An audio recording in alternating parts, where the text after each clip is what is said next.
Прийшли окупанти до нас в Україну, форма новенька, воєнні машини, та трохи поплавився їх інвентар. Байрактар, Байрактар. Російські танкісти сховались в кущі, щоб лаптем посьорбати довбані щі, та трохи у чах перегрівся навар. Байрактар, Байрактар. Приперли зі сходу до нас барани для восстановлення великої страни. Найкращий пастух баранячий хотар. Байрактар, Байрактар.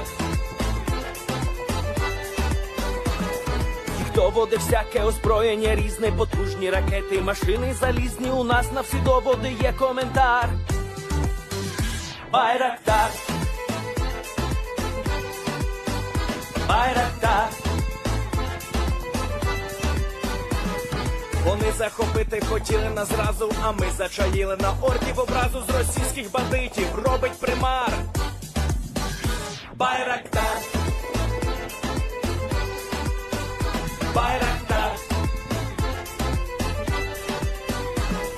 Російська поліція справи заводить, там вбивцю рашистів ніяк не знаходить. Хто винен, що в нашому полі глухар? Байрактар, Байрактар. Веде пропаганду кремлівський урод, слова пропаганди ковтає народ. Тепер нове слово знає цар. Байрактар. Байрактар. Байрактар. Байрактар. Байрактар.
Yes. The Leaf Spring Army sends its regards.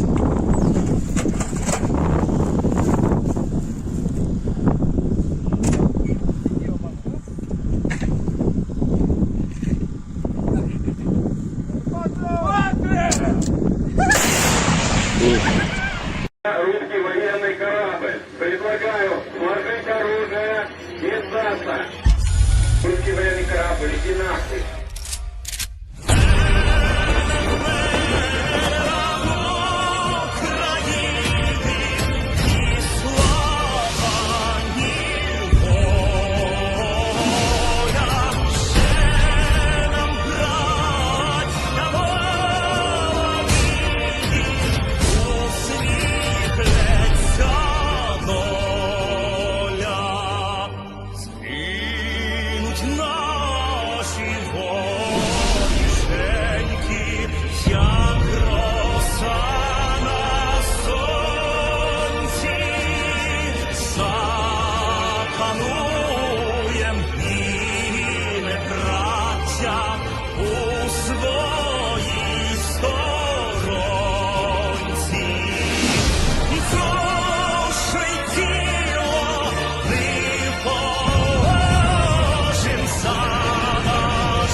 Hello, everyone. I'm the Enforcer, and I'm accompanied by Enforcer Matt.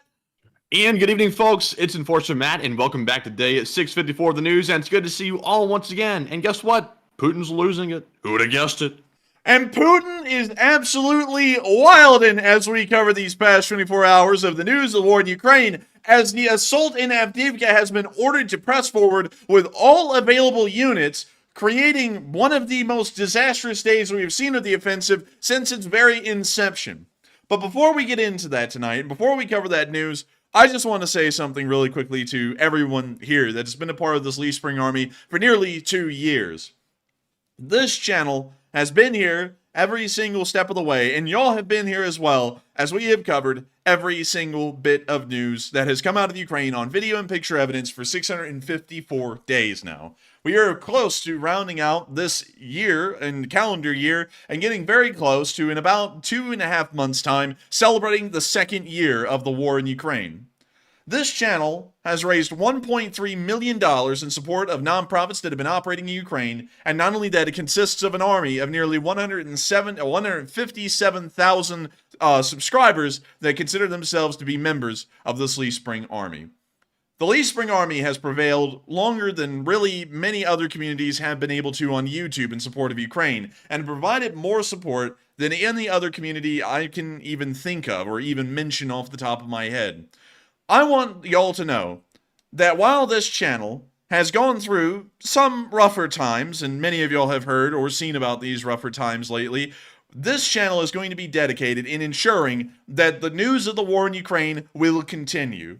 As long as soldiers in the field on Ukraine continue to prevail against the Russians and use their very last ounce of strength to defend not only Eastern Europe but the rest of the Western world, everyone behind the scenes on this channel are going to continue to persevere and work as hard as we possibly can, regardless of the conditions, to ensure that the news of these brave soldiers and this brave nation continue to be covered throughout the entire world. If you agree with me, continue to put Lee Spring Army in the chat. Slam the like button, and make sure to tell your folks to subscribe to this channel, because hell or high water, this channel will run until the end of the war. Can I get an LSA, Matthew? LSA. Hey, let's get it! And moving on into the news today, we have gotten big news out of the area of Avdiivka, as Russian forces have run once again headlong by the orders of Vladimir Putin himself into the Ukrainian defenses of Avdiivka, and have ended up being met with incredibly high losses. And not only incredibly high losses, but the Ukrainian defenders have done an incredible job over the past 24 hours. Moving into the area of Krasnoyarivka, we have seen that the Ukrainian 47th Brigade has continued to meet the onslaught of the Russian offensive in this direction headlong, and has continued to stop the Russians from being able to advance. We got to see that the 47th Brigade was assisted by the amazing American M2 Bradley as it continued to lay down supporting fire for the Ukrainian troops and also knock out Russian forces that had entered into the village of Stepove across the area of the railroad burn. We can see here in the clip the Bradley's 25mm Bushmaster ripping apart the streets of Stepove as it steadily advances and closes the range in between it and the Russian forces.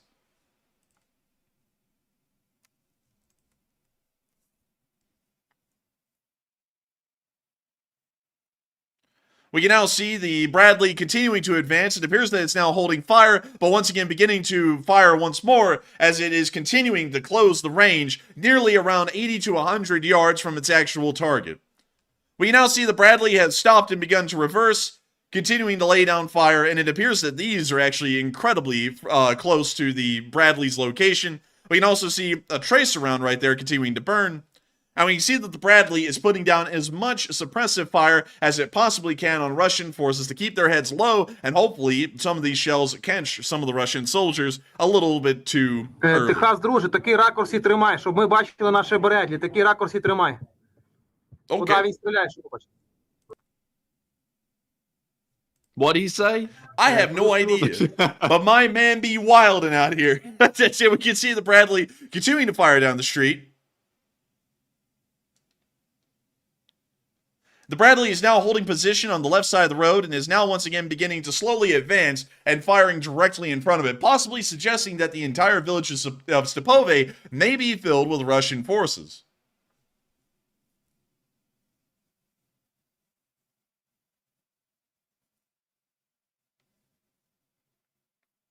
We can see the Bradley continuing to lay down the fire. This thing is unloading an entire chain right now. A Bradley's ammunition belt has around 300 rounds inside of each one. And once it runs out, they have to go through the process of reloading the chain gun once more. The 25mm Bushmaster is, from what I understand, technically a chain gun, firing a belt-fed ammunition system. Well, not firing, but using a belt-fed ammunition system. It seems as though this Bradley is intending to empty that belt-fed ammunition and try and get a little replenishment here very soon. And it looks like it's done a very good job of laying down a large amount of fire. And we can now see what appears to be Ukrainian artillery, most likely mortar fire, also being brought onto the village of Stepove as well.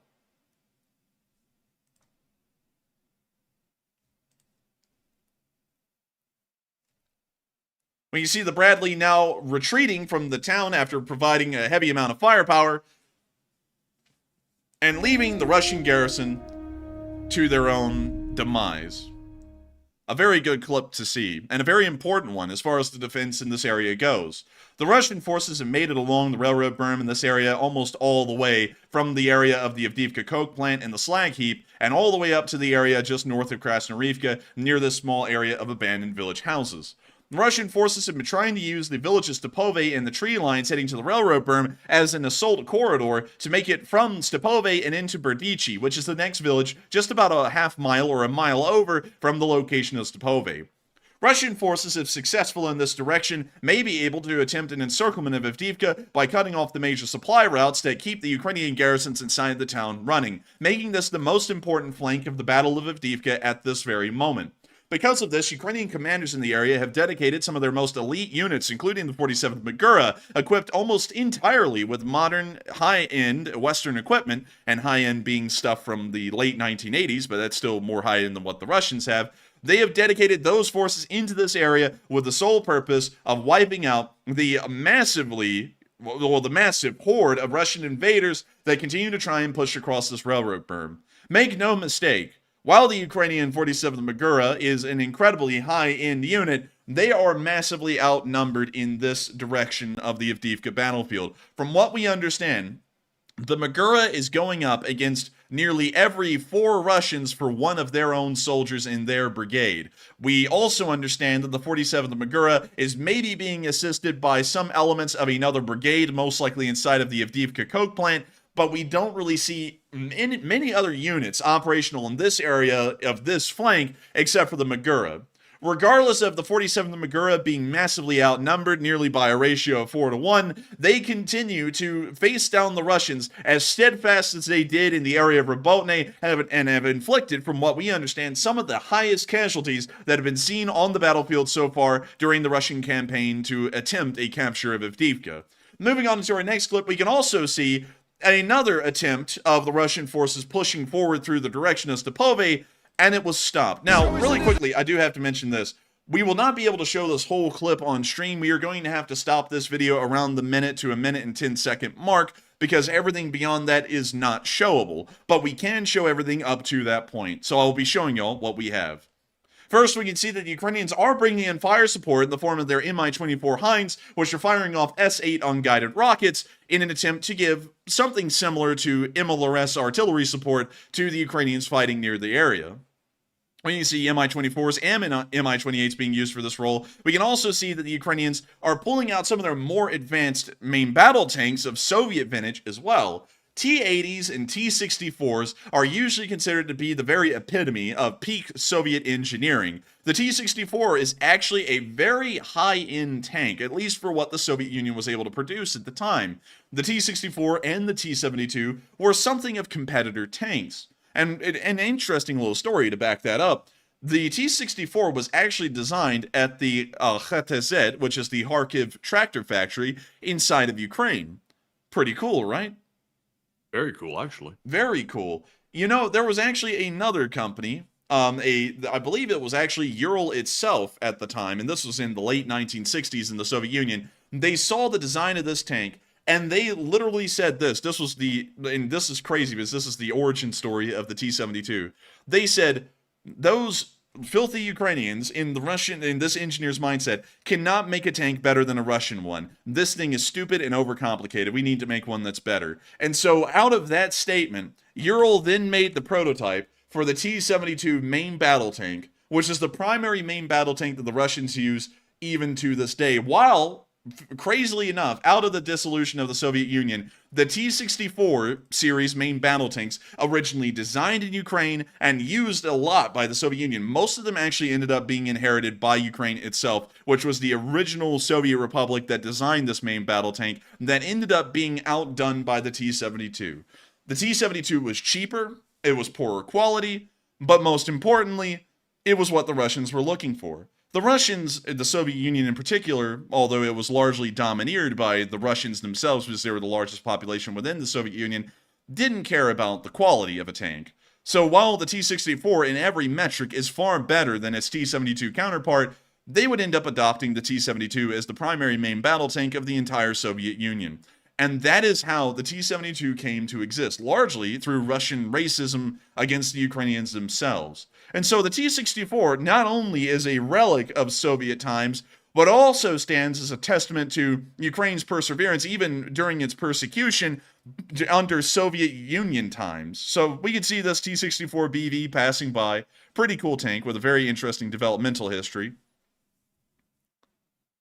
And we can now see that T-64 rolling into Stepove once again and clearing out the town.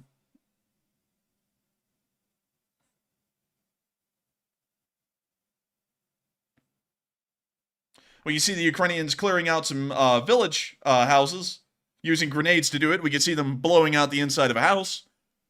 And we now see them going in and clearing the building. We now see the tank also clearing a building as well, but in a more straightforward way. Instead of moving room to room, it just wipes out the building room to room.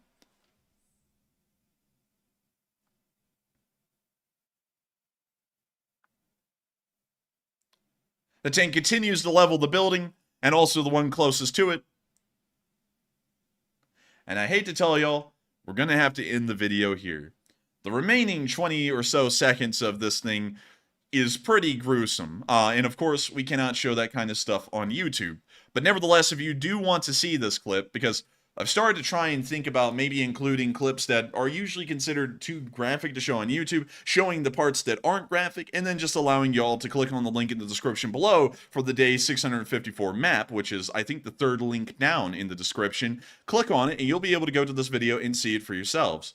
If you have any friends, by chance, that say the Russians are doing great at this war, these clips, you know, and they're somewhat more graphic content, usually prove a pretty strong argument that the Russians aren't doing as well as the propaganda states they are, at least for the Russian side. But moving on from that into the area of Kamyanka, we also saw that the Russians are starting to use wheeled delivery drones a lot more than we've ever seen before. In fact, we've never seen these used until the Avdiivka offensive, and it appears to be some kind of a new technology, a fairly simple technology, but still revolutionary for the Russians in the Avdiivka campaign, and it looks like the Ukrainians are going out of their way to destroy these things. They practically serve as supply trucks, very small ones, but still supply trucks, and they are as important to destroy as a Lada or any kind of a Scooby-Doo van that would be carrying those supplies as well.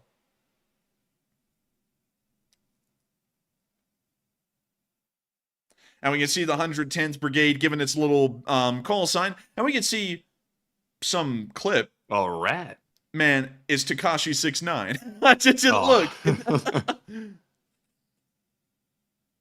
And we can see this boy here with a very bad haircut. Then we can see the drone on its way. There's the Russian delivery drone. Dude, that thing looks like Wall-E. And why does it look like one of those like Uber delivery bots, but it's been like upgraded to like 40 miles an hour speed?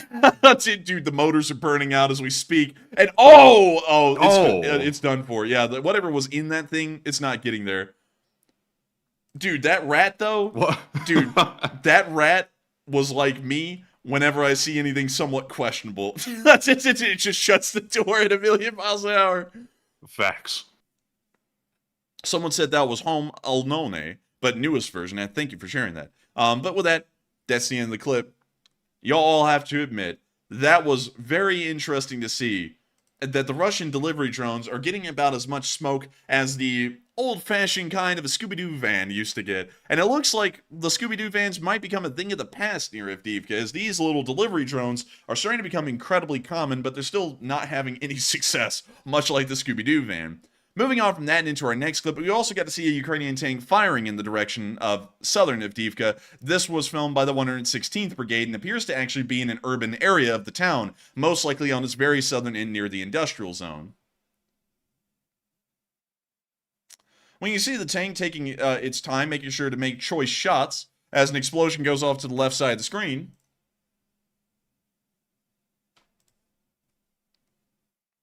and when you see this tank is laying it down, of course, credit to the Corn Group for doing it. But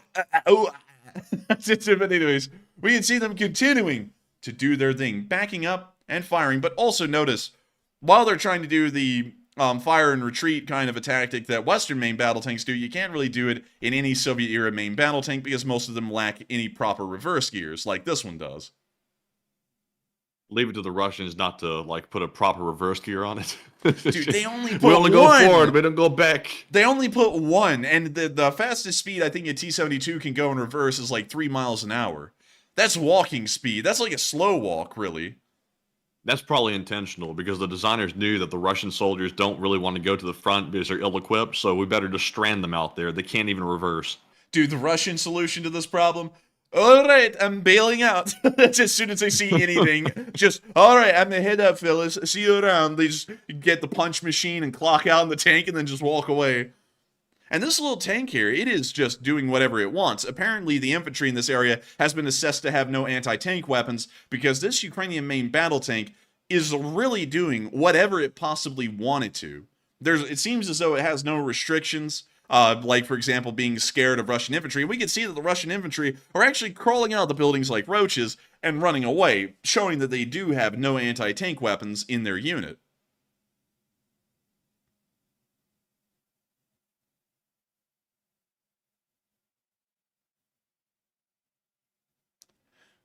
And they are just getting all the smoke. Look at that. Run away, Blitz! Run away!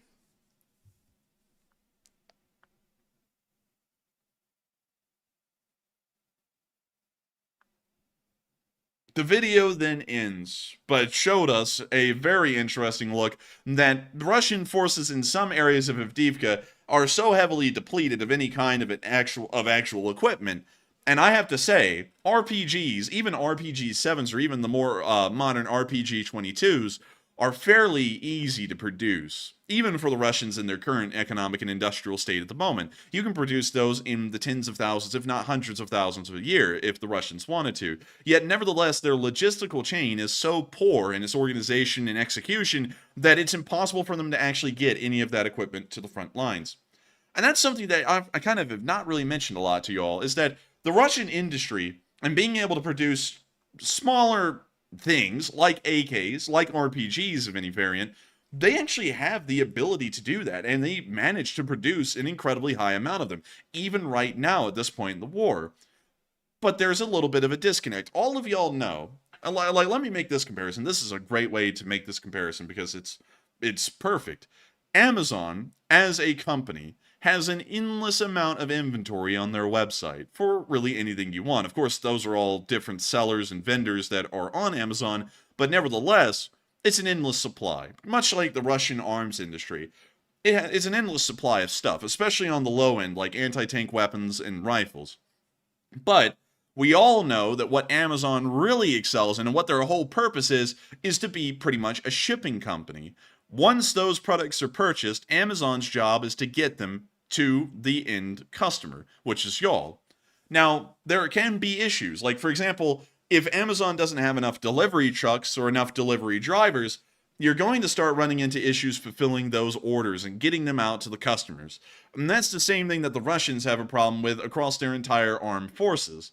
They don't have enough delivery drivers or delivery trucks at any given moment built into the Russian army to be able to get a lot of these weapons to Ukraine. And especially once they make them into Ukraine, they enter a smaller version of Amazon. There are regional Amazons in the Russian supply corps throughout the entirety of Ukraine. There are supply depots up in the northern area near the border of Luhansk. There's, of course, supply depots in Donetsk. There's also ones in Zaporizhzhia and Kherson as well. And every single time, equipment makes it from the main Amazon in Russia, and I'm not saying Amazon's doing, I'm just, giving that as the comparison. The main Amazon, UPS or FedEx or whatever, sends this equipment to the smaller Amazons. Then the smaller Amazons have to recreate the process that the bigger Amazons had inside of Russia to get it there. And then usually that's where it completely falls apart, because it's very infrequent that the actual deliveries make it to the supply depots inside of Ukraine, and then from there they very rarely make it to the actual front lines itself due to multiple different reasons.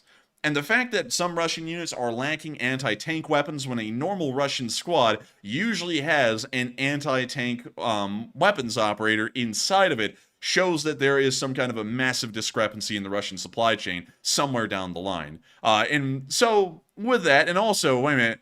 Oh, hello there. They're here, man. Hey, hello there. Hey, hello there. But anyways, You feeling lucky, punk? You feeling lucky, punk. But anyways, moving on from that and into the area of Vodyane, we also got to see that the Russians got bombarded in this area. Check it out, y'all. I think y'all are really going to find this clip interesting. Here are some Russians.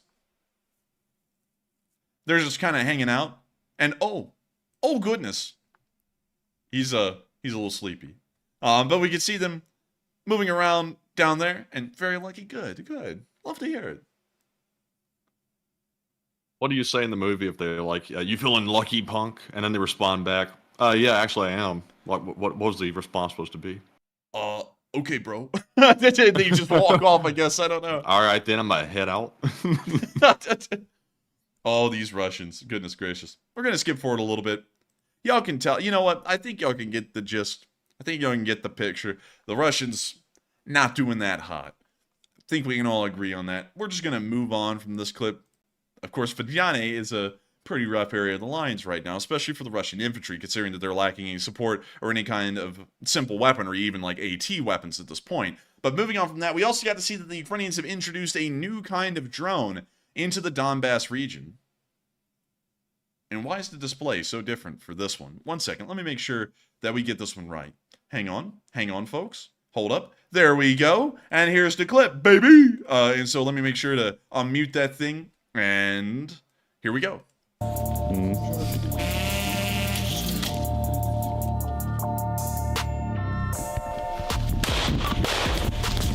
Ukraine's going gangster with his trap music. Man, Enemy is just flying. I feel like someone's about to snitch on some drug operation in a minute with this kind of beat going on in the background. Someone's about to go, I know all about it.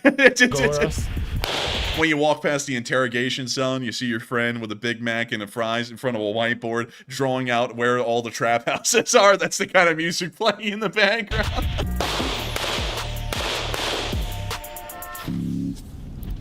The second year of full-scale war in Ukraine is coming to an end. Dynamic offensives have given way to a positional war of attrition. Here, tactical and strategic superiority is defined by technologies that ultimately affect the longevity of a soldier. Today we're working with a unit that has proved to be efficient even in financial terms. Typical morning in the Donetsk region. The Punisher UAV unit is flying approximately 20 kilometers deep inside the enemy territory, looking for targets and destroying them. We usually fly up to 30 kilometers behind enemy lines. There are fucking tons of them. Hey, whoa, it might be a war, but language, jeez. Like, what do you, like, there's kids watching. What the hell is wrong with them? Aid has surely contributed to Ukraine's previous victories. The reality is that it's not enough to liberate the remaining 40,000 square miles of occupied land. That is why the Ukrainian defense tech industry is developing its own tools to target the enemy, like the Punisher. We received information yesterday from our intelligence. This is a confirmed target, a place of significant concentration of enemy manpower, their permanent location. Around 30 enemy infantry are stationed in this building in Russia-controlled village. A 2-kilogram shell is being prepared for them. We drop bombs. Shrapnel, cumulative, thermobaric, depending on the task. Now I'm screwing in the fuse. Dude, I thought it said screwing the fuse in the subtitles. I was about to be like, oh, that sounds gonna be like, I don't know about that one. Скажімо так, певного роду ставлю імбу на бойовий з'їзд.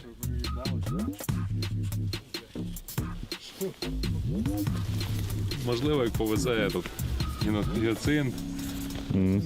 Is that Sign My Rocket? Wait a minute. Hold up. Hang on. We gotta see. What's he doing? Man, what's my boy doing here? There he is screwing the fuse. And it says... Можливо, як повезе тут гіацинт. Let's see, it says... Winter, United 24 Media. Oh, this isn't Sign My Rocket. This is a plug for United 24. Dude, they're doing a selfless plug in the middle of a war for their own channel. Mad respect, I gotta say. Can't blame him. Ready. We hope that you're lucky and it will hit the target. I gotta tell y'all, this drone is as sick as the I don't know how to say this right, so let me have a minute to try and figure that out. This music is about as sickening as this drone is, and I gotta say, this drone is absolutely diabolical. Check this thing out. Time to fly out.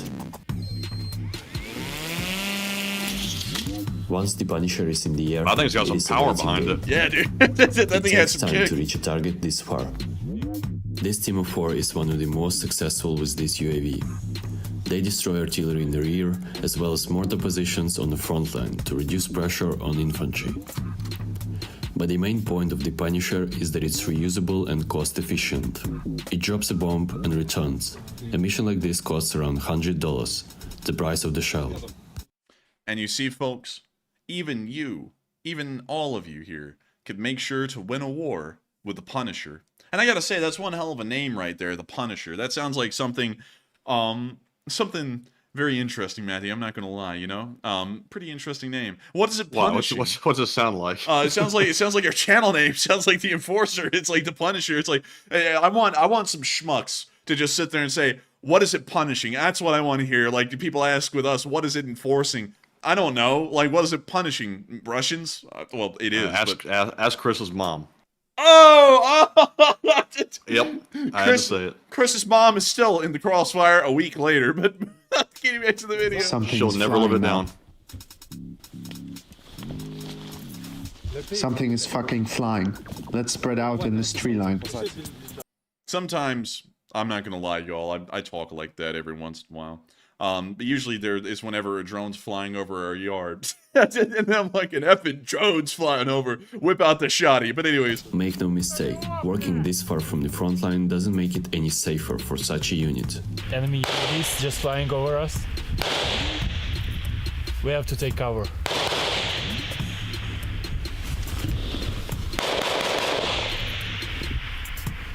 I first thought it's an FPV drone and we're about to die, but seems to be that it's a reconnaissance UAV, Russian-made Onon. This guy forgot the Russians can't actually like fly the things right. Yeah, he's like, we need to hide from the Russian drone pilot because knowing that idiot, he's going to smack it in one of our eyes. Like he's new. He's new. You can tell he hasn't been out here very much. Yeah, I mean, it looks good luck having anything happen with an Orlan. The Orlan uses a Nikon camera mounted inside of its frame to see anything. Good luck, because it's not even going to see anything. It films in like 480p, so if it's any further than like a half mile away, it's just a blur on the camera.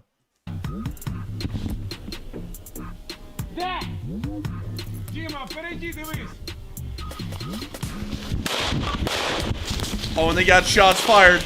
Oh, dang.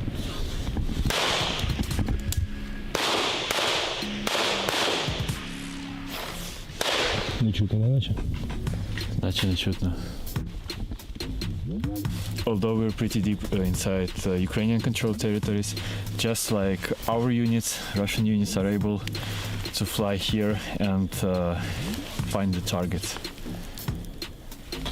Давайте швидко зберемо. Зараз садимо, будемо, блядь, уйобувати.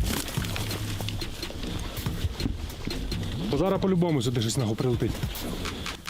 Now you see them moving out of the area. This one is a lucrative target for the enemy. They wouldn't hesitate to send a package of grads our way. Left with no other option. Russia doesn't have any grads. They never graduate. And also, what package of grad? Honestly, package of grads sounds like kind of a nice Amazon delivery. I would take a package of grads. I'm not gonna lie. Until next time. Angry Penguin said, "This beat is driving me insane. I'm not gonna lie, I cannot stand this beat. This is that kind of nauseating, vomit-inducing type beat that you would hear like a rave or something. I cannot handle this." I think they might have used it at Guantanamo, maybe. Dude, I think they did. They were like, "You're going to tell us what we need to know, or we're going to make you vomit your guts up." And the guy was like, "Huh, you wish." And then they played that nauseating beat, and then the guy was just belching. But anyways, you know how they put on like fake accents down there in Guantanamo, like the guards do to try to intimidate the prisoners. They're probably like, "Oh, you don't want to hear this ugly dubstep." And they're like, "We can take it." And then they turn it on. They're like, "Oh my god, turn it off! It's hideous." Dude, the interrogator down there was like, "Where are the rebel plans?" And they were like, "I'm not telling you." "All right, very well then." And they turn that on. Boop, boop, boop, boop, boop. And he's like, "I'll tell you anything." And he's like, "Very good." But anyways, moving on from Avdiivka, of course, the Russian offensive is going quite... Oh, by the way, before we do move on from Avdiivka, not on the Avdiivka front, but kind of in the area, we did see that the Ukrainians were able to strike a massive oil depot inside of Makivka today and set it on fire, most likely causing a large amount of headaches for the Russian logistics forces that are trying to fuel the massive amount of armor that the Russians are always trying to operate right now in the area of Avdiivka. There's the fire. This is about 3 miles away. So you can get the idea, this is massive.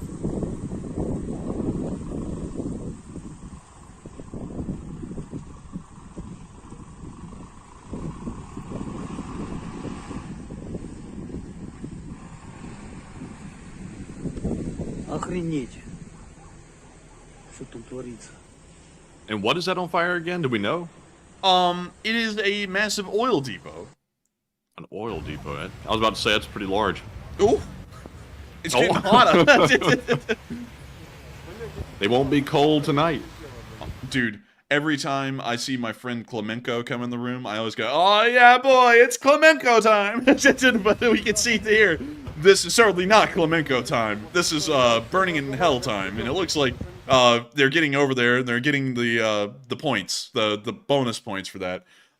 But this fire is huge. It's massive and it's raging. It's so ugly they're having to blur it out. It's that bad. It's so bad. They are pixelating it. It's graphic. But moving on from Makivka and the news that we got from around Avdiivka, it's time for us to get into a quick battlefield analysis of the area.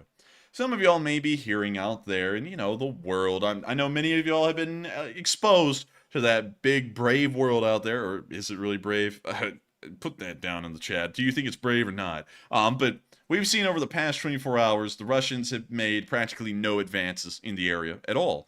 And it appears that it's going to remain this way. The Russians are not able to make any kind of actual movements right now. The Ukrainian defenses are very strong, and it appears that the Russian offensives are also quite weak. Both of those paired together create incredibly satisfactory results for the Ukrainian defenders, such as the 47th near Stepove, the multiple Ukrainian brigades inside of Avdiivka, and the several brigades that are holding the area of Pervomaiske and Severne. So from what we can tell, this is most likely going to remain this way for a pretty good while, and the Ukrainians will be able to successfully defend the town, hopefully until the Russian offensive ends. But moving on from that, and out of the Avdiivka area, it is time for us to quickly go to the area of Belgorod.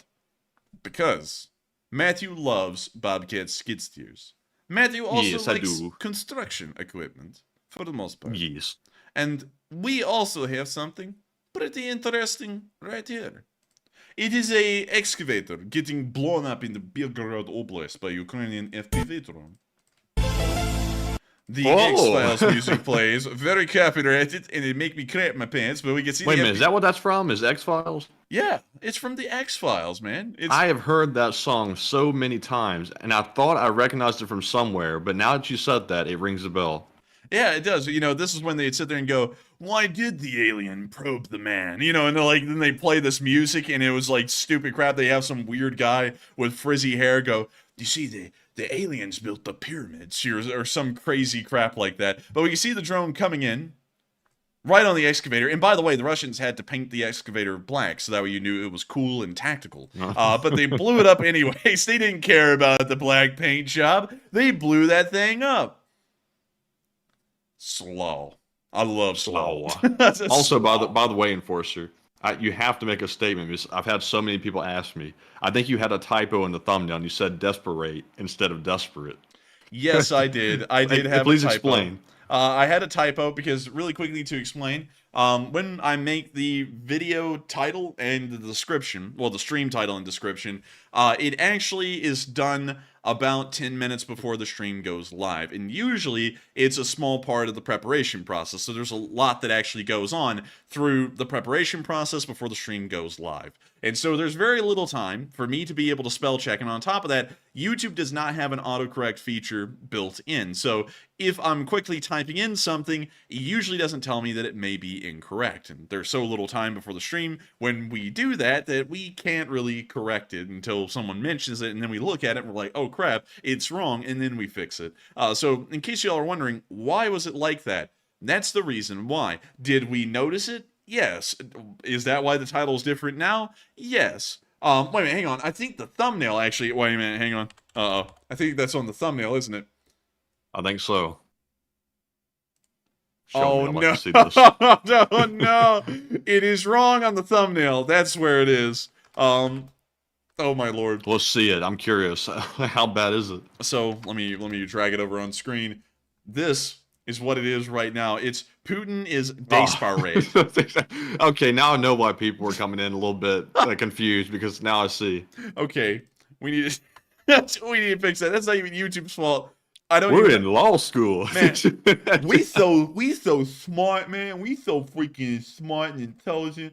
Let me go and download that real quick so that way I can go and get that fixed. But sorry about that, everyone. Give me just a moment so that way I can fix that live on air because I didn't know that our thumbnail was that messed up. So let me go down here and let me go. That's it, dude. It says desperate. Oh my god, dude. Well, the only thing we don't have to do in law school is math. We don't have to touch numbers hardly at all, but we do have to spell. Like we have to get that right for sure. Oh my, dude.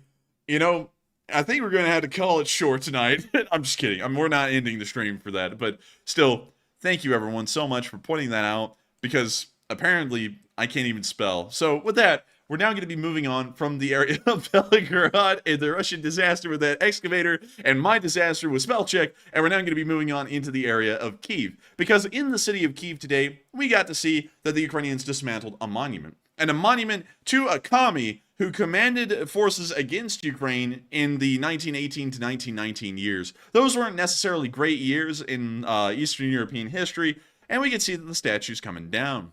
Look at that.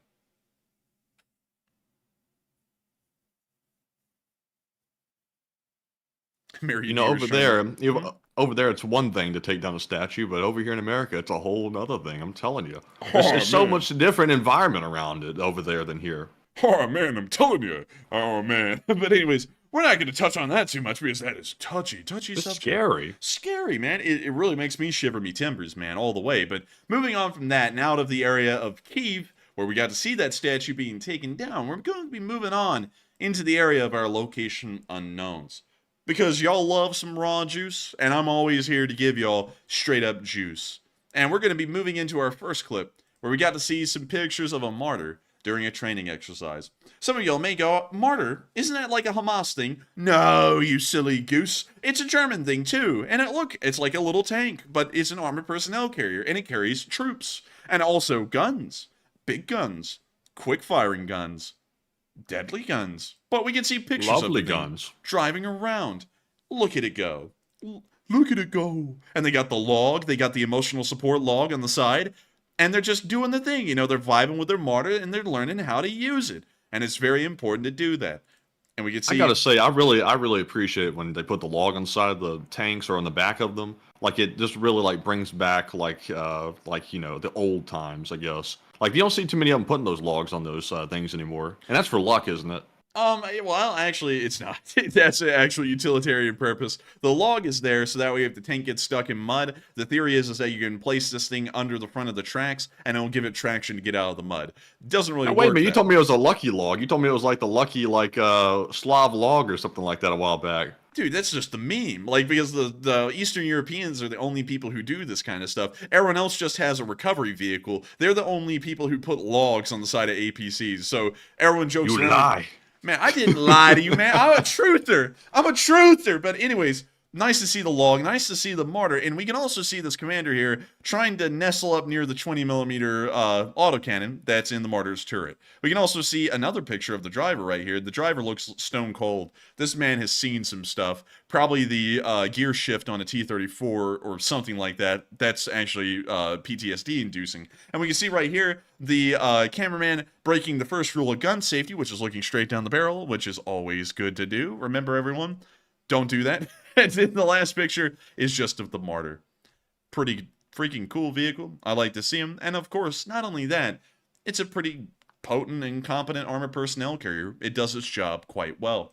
Moving on from that into our next bit of location unknown news, we also got to see a soldier, a Ukrainian one, filming what was pretty much a direct hit on his position. They did end up surviving it, but this is the closest we've ever seen an artillery shell explode next to directly being on a person.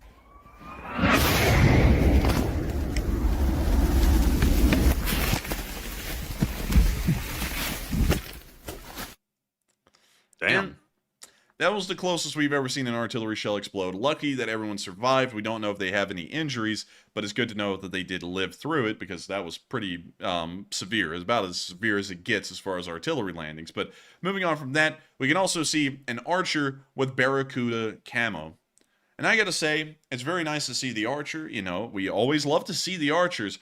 But I gotta also say, it's very interesting to know that they are camouflaging it with some of our family members. I've never seen a Barracuda being used to camouflage an archer system, but nevertheless, still looking classy. And remember, call your family with that really cool little.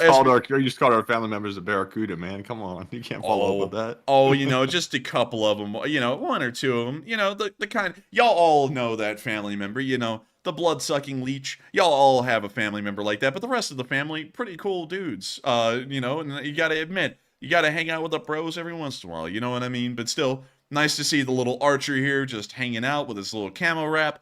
It looks nice. And not only that, the Archer is a Swedish-provided system, and that kind of brings us into our next bit of location unknown news, because not only are the Ukrainians the ones getting foreign support, the Russians are, of course, getting foreign support as well, and from the best arms providers in the world, known for their quality and also their abundance of food.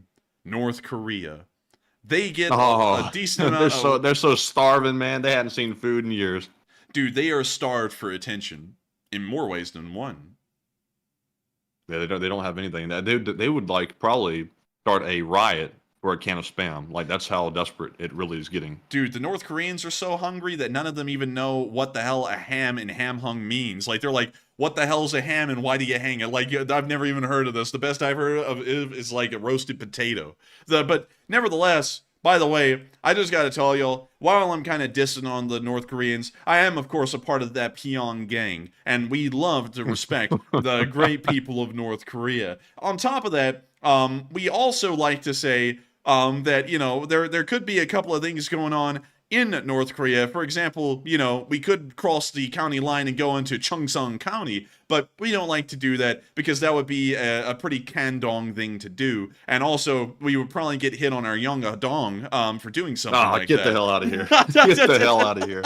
Dude, I'm literally just trying to pick any North Korea town name and just go with it. But I got to tell y'all, I'm sorry about what I just said right there because I know that was a big old bungo right there. And we'll be making sure to try and have less bungos going on into the future. Instead, wait a minute. Go down. What's that city on the right down there in the bottom right corner? Do you see that? It's like right in the...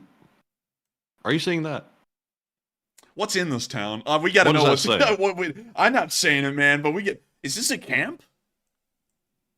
Dude, this looks like... I don't know, man. It's good. It's called... do we have any like people that know Korean? Because that word looks Korean. Yeah, so one of those... Does anybody know how to say that? You know, I've heard some folks that have been booling down in the city say something like this before, but I haven't I haven't seen this before in Korean. Can any of y'all tell us what this means? But let's take a look at the town. Looks like there are no electrical poles that we can visibly see.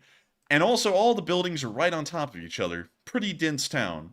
Probably much like the leaders of the town. But I don't really know a lot about this town and why it's called this, because that's one hell of a bungo right there, if I've ever seen one in North Korea. That's a bungo and a half. But what the, like, the... Let me, hang on, let me move around a little bit more. There's Pyongyang. Okay, so we're in the right spot. Let's see. Wait a minute, hang on, it's right up here. Yeah, Wonsan. Wonsan. I don't know why the hell Wonsan is such a big thing to me, but subconsciously there's something important about Wonsan. Oh, wait, does that say the something tourist area over there on the right near the beach? Like near that airstrip over there? Like it says Gemma Coast Tourist Area, temporarily closed. It must have been like temporarily closed for like 5 or 6 years or longer. Whoa, there's no picture either. Yeah, there's no pictures, no reviews, no nothing. That's where people go when they die. Dude, there are actually like large coastal resorts here, though. Look at that. Oh, you know, these are probably just like shells of buildings. Oh, yeah. There's probably nothing in the interior. Yeah, but look at it. It's pretty extensive. Yeah, it is. It's good for the satellite, at least. Yeah, pretty interesting for us to look at, but Wonsan Palace. I thought the commies weren't into palaces. Why did they have a palace? You know, that's one thing that always got me about the commies, if y'all ever know anything about them. They always had these palaces of culture, and it's like, I thought y'all were against, like, palaces and anything bougie of any kind, and then you got palace in the name. You know, it makes no sense to me. But anyways, I wanted to show y'all this really quickly. Let's go look at the international flights coming into the airport. Ah, yeah, none. But let's see what else we got. Shocker. Let's see. What else do we have in Korea? We got the relative to the town in the bottom right corner of North Korea. We got the answer to the question of we got, if the other town is a question, this is the answer to that question. Just to put it that way. But anyways, let's see. All the towns in this area have "re" behind them. That's like, isn't that what, like, what Redditors do when they get angry? They go, "re." So you said there, what town are you from? I'm from Munchong, "re." That's it's everyone. Sapwong, "re." Oh my lord. Dude, this is one trip right here. And then, of course, we got Hamhung again. But then we got Yonggwang. Yonggwang. And then we got Sangodong on the left. Where? Where? Up there in the mountains, you see Sangodong? Dude, when you just when you enjoy the dong so much, you make a song a dong. Right there, we got, and there's nothing here. There's no one living here. It's just a village name on nothing. Someone said Kim Suk Dong. Oh. Oh my god, man, you read it live? You read that live. Like, I saw that coming and you read it live. Oh my lord. Let's see. Well, Matthew, I'll tell you what. Doing that, yeah, well, I was going to try and find a town name to make a joke on real quick, but you know what, Matthew? Because of that, you're going to be undonged. Undonged? Are you joking? Is that for real? That's for real. And there's like 3 people living here. They've been undonged. And so they live here now. Undong. I think Undong is what it's supposed to be. Nah, man, that's undong. And then we got, dude. Oh and then my. when you win in Pyongyang, they take you to Pyongyang. After you're in the Pyongyang and you win the Pyong game, you go to Pyongyang and you live here for the rest of your life. Dude, the name. Everything has Pyong in it. What does Pyong mean? Like, seriously, does it mean something significant? I wonder. Can anyone answer that? Because I would be interested to know. Because, like, South Korean town names are actually inspired. You got, like, Wonju. You got Pyeongchang. You got Cheoncheon. You know, you got Busan. Well, Busan. Oh, okay. Sorry. You got the first letter wrong. You got Suncheon. You got Gwangyang. I mean, you got some cool, like, town names in South Korea. Can you believe it, though? Somebody actually got offended about us talking about the North Korean town name. Somebody actually just went berserk and had to get banned. Like, wow. It's no joke. Wow, man. That's crazy. That's crazy right there. Can't relate. But anyways, with that, we got to move out of that rabbit hole because, of course, it's entertaining to look at North Korean town names. But you know what's even more entertaining? Looking at North Korean artillery shells and how badly they're made. Let me show you the inside of one of these things. That's the inside of a North Korean artillery shell. It's packs of Twizzlers and sets of threes. Yeah, it is, isn't it? Look at that, dude. The cheapest of the cheap. Like this right here is that let's see, that Pyongyang, but the 3 cent an hour North Korean labor putting out the artillery shells at exorbitant volumes. No quality control at all, just straight garbage. These things probably won't even work. I would put money on it. And absolute garbage, just straight up trash. But nevertheless, I do have to say I'm very happy to see that the Russians are getting this quality of shells, because these are the kind of shells that you sit there and look at and you go, yeah, the Russians are losing this war for sure now. But moving on from that, they are certainly losing this war for the past 24 hours. They've taken nearly 900 dead in 24 hours. Look at that. Dang, man. The losses are staying high again. And all 3 Bobcats, but it's okay. They made up in other categories. And they really did, with 11 armored personnel carriers destroyed, 7 supply trucks knocked out, 6 main battle tanks, 1 artillery system, 14 cruise missiles, and 3 special equipment systems. All in all, it was a pretty good day for the Ukrainian armed forces as far as the defensive was concerned, and it appears that the North Korean artillery shells are not helping the Russians to try and turn this war around in their favor, even just as far as the losses go. But we're now going to be moving back into the news on the front lines of Ukraine, starting in the area of Drovchina and moving all the way down into the direction of Kherson. But before we get into that, we have got to talk about what's been going on in the chat. The chat has been absolutely wild in tonight right now, and I gotta say, y'all have been saying some of the funniest things I've seen tonight. I've seen someone get Matthew tonight. Matthew was had, and I have not seen that in like 8 months, so y'all got it. It's in mad respect to that, because I didn't see it coming either. But with that, what do we got, Matthew? All right, so y'all been getting wild. We've been getting a little wild too. But anyways, we have 2 polls to address. And the first question says, since Russia is holding elections, does this make it essential for Ukraine to also hold elections in their country as well? It looks like 50% said no, Ukraine should not hold elections. It looks like 20% said, it's really not necessary, but probably wise. 19% said yes, Ukraine does need to hold elections, and 12% said unsure.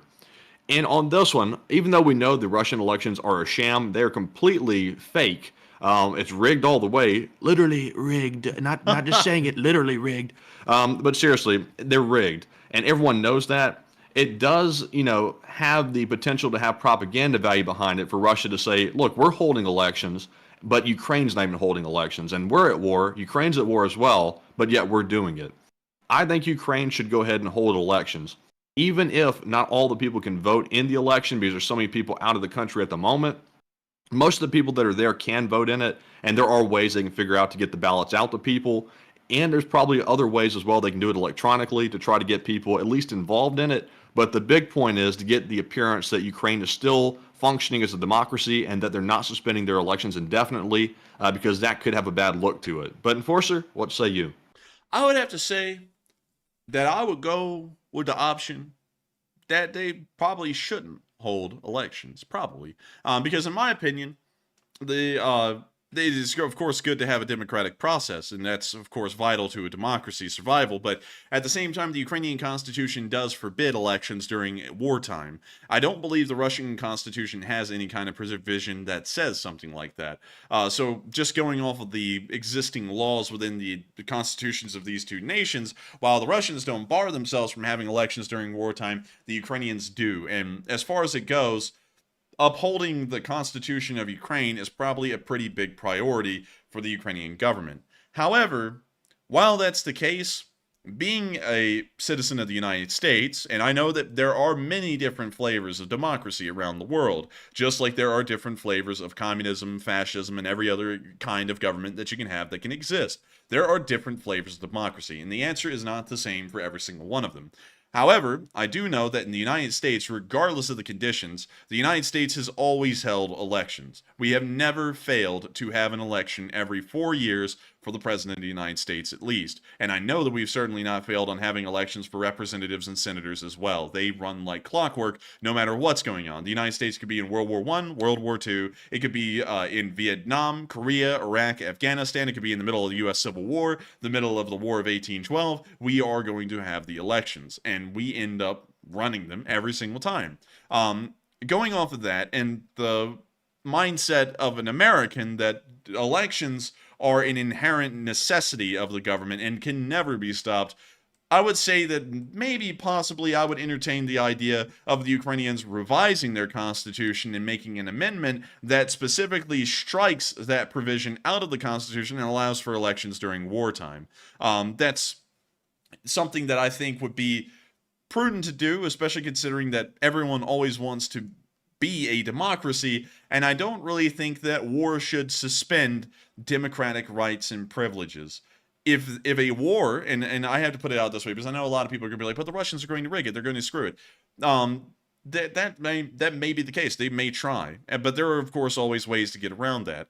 But my thing is if a democracy only exists during peacetime and it doesn't exist when things get tough and things are extreme, do you really have a democracy, or is it more so just the illusion of a democracy, and when it actually matters, it doesn't exist? It's a lot like here in the United States. Whenever democracy is needed most, is it really here? Sometimes it is. Sometimes, in other instances, it doesn't really appear to be here.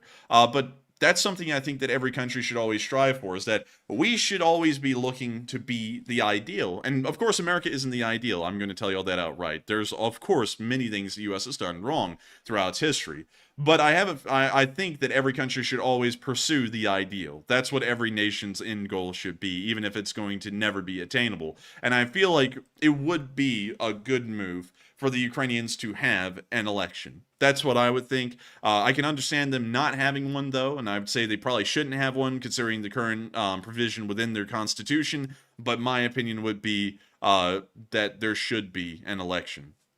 And so, and I see, and also, real quick, I just want to mention one thing, because I see a lot of people saying that Ukraine's constitution does not permit elections during wartime, and that's actually not true. Right now, there's election legislation that forbids holding any type of election as long as martial law is in force. And right now, martial law is still in force. So what Zelensky could do is he could either retract the martial law order, or he could try to have that election legislation repealed. Because even though elections are not permitted for the parliament right now, even if that was repealed, the president himself is not actually referred to in that legislation. It simply talks about parliamentary elections. So theoretically, the president could still be elected, but the parliament couldn't actually change. So, there are ways around it, and clearly Ukraine's not putting significant effort into really considering their options here. I think they're sort of taking the easy route by saying we're not going to hold them. But there are alternatives that they could look at if they really want to hold elections. I would say I would have to kind of agree with that. And I see a lot of people saying, but, election this, election that. Let me ask you all this. Because, and I have to say, we look at the analytics. I comb over analytics every night. And I know that around 50% of y'all are from here in the United States. And I know that a lot of y'all are starting to pay attention to the election that is coming around the corner next year in November. Let me ask y'all this. Would y'all like it if the current president right now, or the president we had just last time, would y'all like it if they suspended the election for some reason? Like, let's say a war looks like it's going to be inevitable with China, and they just decide to suspend the election. Do y'all feel like that would be fair? Because I know that if I put that in an American context, and I tell some of y'all who lean one way about the current president suspending elections and the former president suspending the elections in another hypothetical scenario, y'all would be pissed as hell that one of them would have suspended an election. Y'all would say it's undemocratic, that guy's a dictator, he's trying to run the country with an iron fist. I know that's what y'all would say, because people already say that when we run elections every 4 years.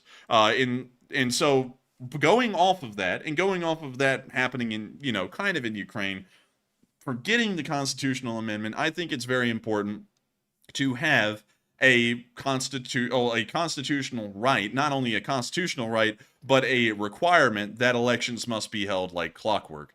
And I see a lot of y'all saying, no, I would not like that. And and you see what I'm saying? If we put that here at home, does that seem democratic? It just doesn't. When we put that in an American context, it just doesn't seem democratic to suspend an election. Yes, the Ukrainians are a different democracy. They're not a federal republic like we are. They're a different form of democracy. But I still think that having elections is what a democracy is. If you suspend elections because of extreme circumstances, I don't really feel like that is a democratic thing, or a democracy for that matter. But what do you have to say? Also notice, Enforcer, that And once again, not trying to bash Ukraine, but it's important that Ukraine make sure it keeps up the appearance that it is being Western, because even though Ukraine probably is operating within their law at the moment, it does have the appearance of potentially having some shadiness about it. And I don't think that's their intention, but it does have slightly that appearance to it.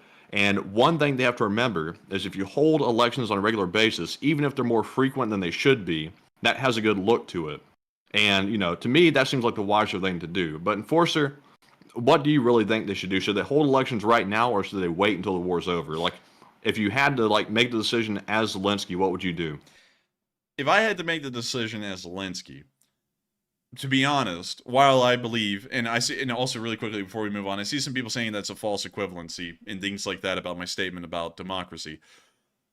I don't think it is, because if you call your nation a democracy, there are certain things that you would expect, and the basic element of a democracy is elected representation, and over certain periods of time. There is no false equivalency. If a nation calls itself a democracy, the first thing someone says is, what about their elections? And you look at their elections. You look at when they hold them, if they hold them, what do the voter turnouts look like, what do the results look like every time. You look at that. That is the that is the basics of a democracy, is the ability to vote. If you don't have the ability to vote, you can call yourself a democracy all you want, but you don't really look like one. Like the Russians, for example, they call themselves a democracy, but we know good and damn well they're nowhere close to being a democracy because Putin wins by a margin of nearly 90% every single time he runs. Kim Jong-un runs a nation called the Democratic People's Republic of Korea. There is nothing democratic about that country because they are the only people who are on the ballot and you only have them as an option to vote on. That's not a democratic process, and that is not a democracy by any means. They can slap that on the name all they want, but when you look at their elections, there's nothing democratic about them, much like Russia's. And if we were to say that, we're applying apples to oranges and anything can be a democracy as long as it has an election of some kind, we're so loosely applying the label of democracy that we can actually argue that the Russians, in fact, are a true democracy and the DPRK is one as well because they hold an election. Regardless of if they run consistently or if they're even fair, they're elections, and therefore it's a democracy. I just don't see that. And also, if y'all recall, one thing, and once again, want to emphasize, not trying to bash, not trying to attack, but Zelensky did mention poll numbers when he talked about how many Ukrainians did not want the elections to actually occur. He said, we've polled the population, and it turns out that the Ukrainian people don't want elections. Well, if you're able to poll the population, that suggests that you're able to take some type of vote. It may have not been the thorough vote needed for a proper presidential election, but it is possible to at least attempt some kind of poll or election whatsoever, indicating that it is possible if they really put some thought and effort into it. And also, one more thing to say before I answer the question in its finality, at least in my opinion.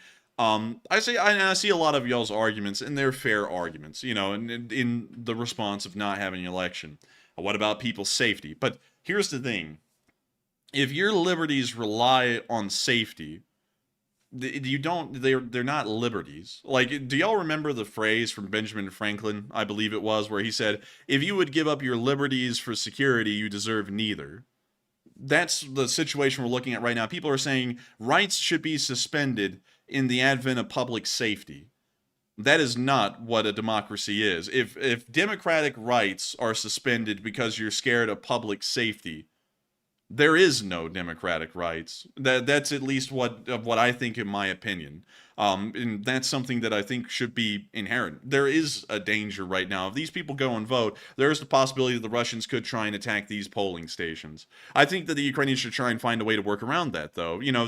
You don't have to go and vote in person. In a nation like Ukraine, they could probably do it through mail if they wanted to.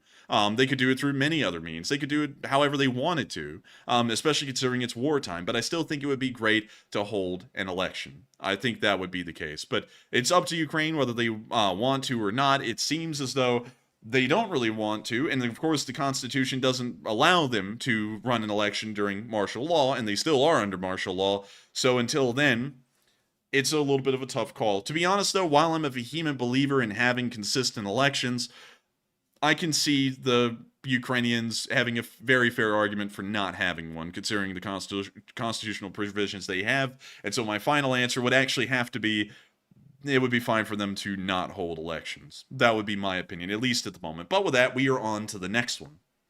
All right. And our second poll says, what could Zelensky at this point do to increase international support for his country? 39% said offer appealing investment plans. 29% said follow Western advice more closely. 27% said unsure, undecided, or other.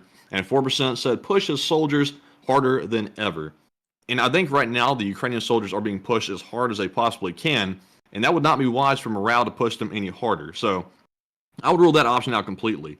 But one option he could do is follow Western advice a little bit more closely. I think that would probably be a wise thing to do, especially considering the frontline situation and the Zaluzhny controversy. I think that's starting to make it very apparently clear that Western advice needs to be followed more closely, in fact, to a T almost. Also, he could offer investment plans also, but I'm not really sure what that would look like. But maybe he could offer some kind of incentive, some financial incentive for people to come in and fund the war, maybe try to get some private investment or something like that. Although I'm really not sure what that would look like. But Enforcer, what say you? I would say, can you reread the poll prompt just to make sure I heard it correct? The question says, what could Zelensky at this point do to increase international support for his country? That's a tough one. Because like in the United States, there really isn't anything he could do to sway it, because it's a very complex situation domestically within the U.S. As far as international diplomacy goes, which I don't know how they mesh, but apparently we've found out a way. But nevertheless, I think in some instances it would be good to try and give monetary incentive. Maybe say after the war, depending on who the largest supporter is, we are going to allow them pretty much unmitigated access to the Ukrainian economy in any way they want, investment-wise, all that kind of stuff, and get the benefits of it. That would probably be a big way to get support for Ukraine or any others. I know some people are going to say, but that's like the Ukrainians selling out. Well, given the current situation right now, it'd probably be better to maybe sell out for the short term, so that way you can secure your existence long term. That would be my mindset. It's better for the Ukrainians to survive and win the war than it is for them to, not try and market themselves as a supportable nation and then possibly end up in a stalemate or something similar. But with that, I hope that does address that well, at least in my opinion. And with that, we are on to the next one. All right, and that was our last poll question for now. But moving on to our Super Chat questions, our first one is going to go to Mark Young, who puts in a very generous $100 donation. Massive support. Dang! And thank you very much, Mark, for that donation. And he says, Merry Christmas, Merry Christmas. And Merry Christmas to you, Mark. Oh, and I gotta thank you so much for the support, Mark Young. And are you young, Mark? I'm wondering. I'm curious, but still, thank you so much for the support, Mark Young, and thank you for helping this channel to keep on running. And thank you for wishing us a Merry Christmas. About 15 days out, and that's crazy. That is crazy to think about. It's only about 15 days away, I think. I think so. I hadn't really been keeping count, to be honest with you. Man, but I think so. That is wild. I don't know why, but that just hit me like a truck. Christmas is only 15 days away. We got to film a Christmas address again this year. Oh man, that just made me remember. If Christmas is 15 days away, that means law school is less than 25 days away from starting again. Dude, we have no time to film review videos. We're gonna get out 5, and that's gonna be it.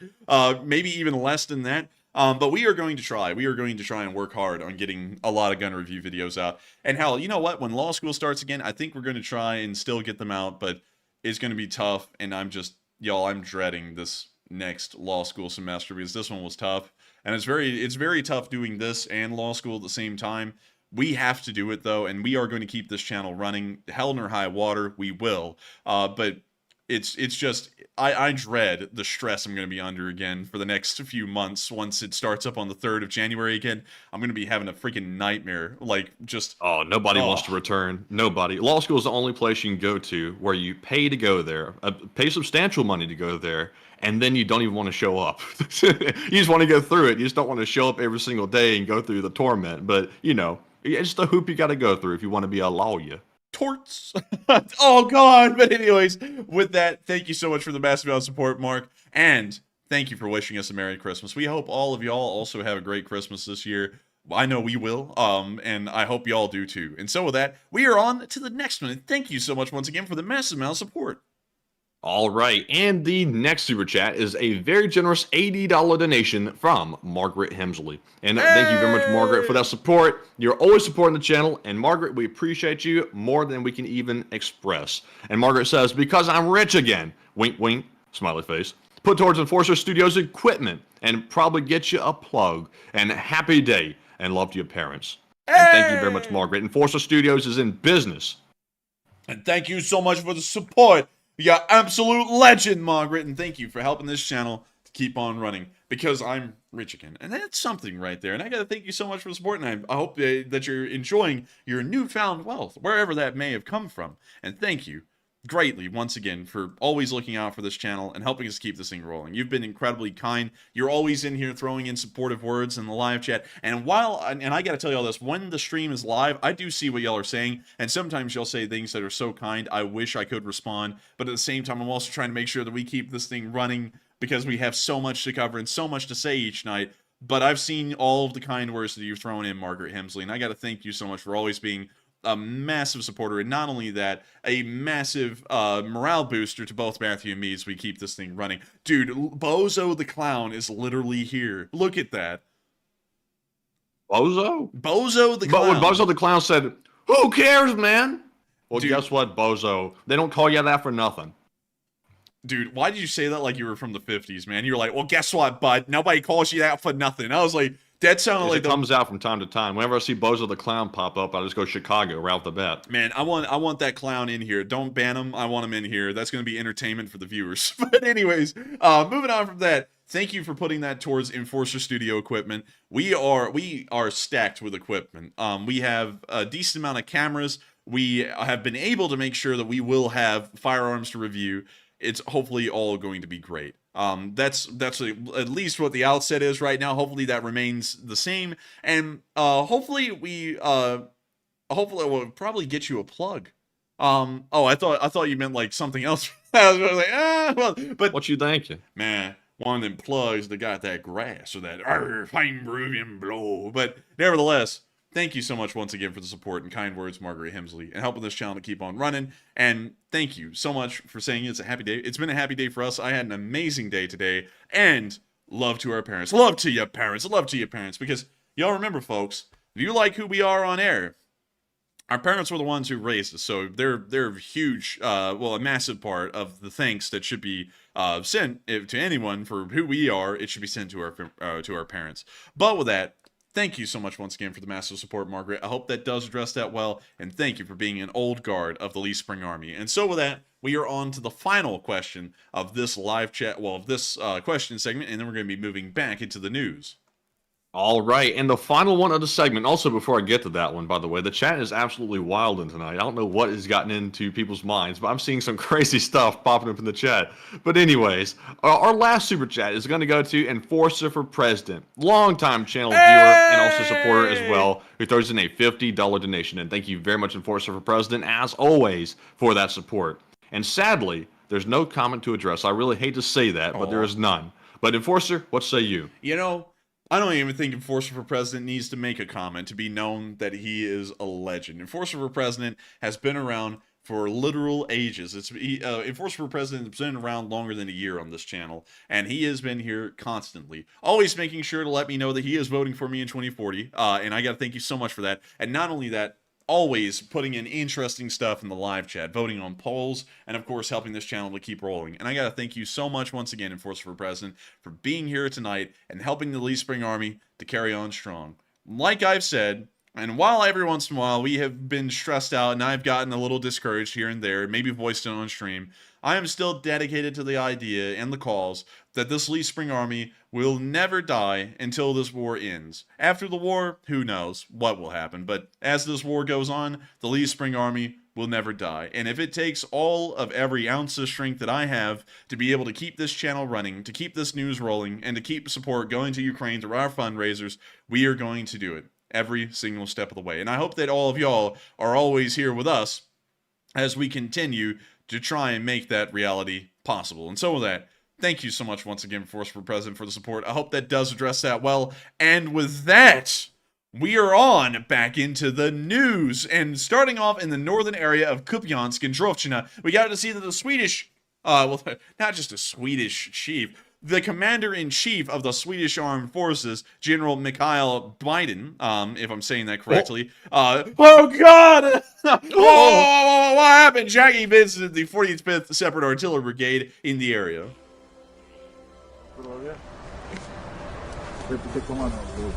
Very good to see you again. We're gonna keep the music unmuted. Sorry if this gets content ID'd later and y'all seeing ads on the stream. That happened last night. But if y'all see them, it's because of this. But we're gonna play the audio. And also, dude, I love Swedish camo patterns. That is just beautiful stuff right there. Look at that. It's beautiful music. Why don't you stop playing that beautiful music? Man,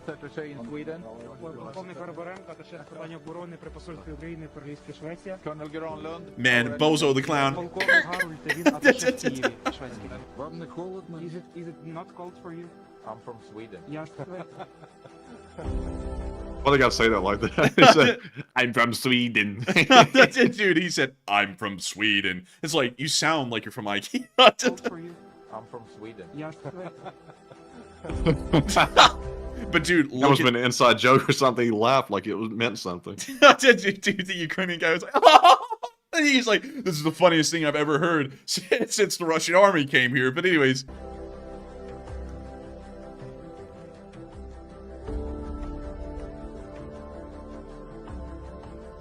There's a Stridswagen 9040.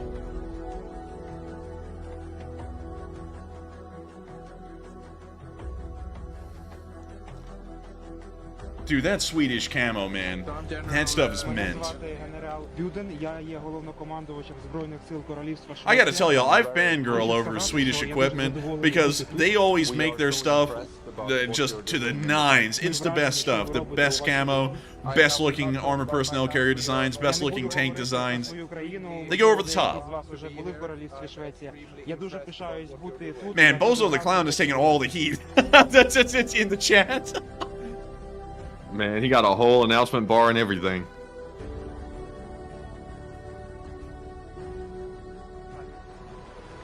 Training received in Sweden. Підготовка, яка була отримана в Королівстві Швеція. Was it relevant? Вона була актуальна і точна, щоб вести цю техніку в бойові дії тут. Да. Ми з перших днів одразу почали працювати. For the first day we started working. Ось ми навіть тут не дотренували. In general, that is okay. Okay. Thanks. Дуже дякую вам. Дякую вам. Thank you. I'm so impressed what you are doing. Я такий вражений, що ви робите. And my promise to all of you, we will do whatever we can. Моя обіцянка вам, ми будемо робити все можливе. To support this system. Ми будемо продовжувати підтримувати цю систему, систему CV-90 у вашій боротьбі, щоб ви продовжували вести бій. Щоб ми перемогли. For all to prevail. Yeah. Так. Thank you. A small token. He's giving out challenge coins. Dude, this man is in the U.S. Army, confirmed. The challenge coins are here. Dude, this guy said, I thank you all for what you're doing. Here's a challenge coin. I'm like, oh my god, no way. Thank you. Thank you very much. This is so American. Thank you very much. Thank you very much. Well done. Look, oh my lord, it really is a challenge coin. No way. Oh, they're giving him a book. Dude, this is like the pre-order of the Swedish Army edition. You get some challenge coins and a book about the Swedish Army. That's like what happens when you. That's like what happens when you buy like the limited edition video game and it comes with like the special book and all that stuff and the hard case. Yeah, they got that one. Dude, that's literally what the Swedes did. But mad respect to him, man. And I bet you they also got some IKEA furniture, which is mint. Moving on from that and into our next clip. And also, by the way, Matthew, feel free to ban Bozo whenever you feel like now. I think we've had our fun with him. But moving on from that, we're now going to be getting on into the Russian APCs. They got hit all around by the ATGMs. There it is in the fields. It's dropping off infantry, but in a second it's going to be dropping bodies because it gets hit by an ATGM. Poof, and it's gone. Oh, number 2. And all the Russians go crawling. They're learning to walk. I don't know why I said that like it was a video game tutorial. I was like, they're crawling, they are learning to walk. But moving on from that, and into our next bit of news, we're now moving a little bit further down the lines and into the area of Storozhivka, where we got to see the 60th Brigade in action. People are making so many plays on Bozo. They're like, rip Bozo. Oh my lord. I love it. Y'all are killing it tonight. Bozo could never have foreseen the amount of trouble that he was about to entering into the LSA chat room. That was the day that Bozo realized, I don't think I'm fit for the clown business. Man, the only clown of any kind I saw in here was the Lee Spring Army clowning on his ass the whole time he was here. Like the Lee Spring Army was getting him.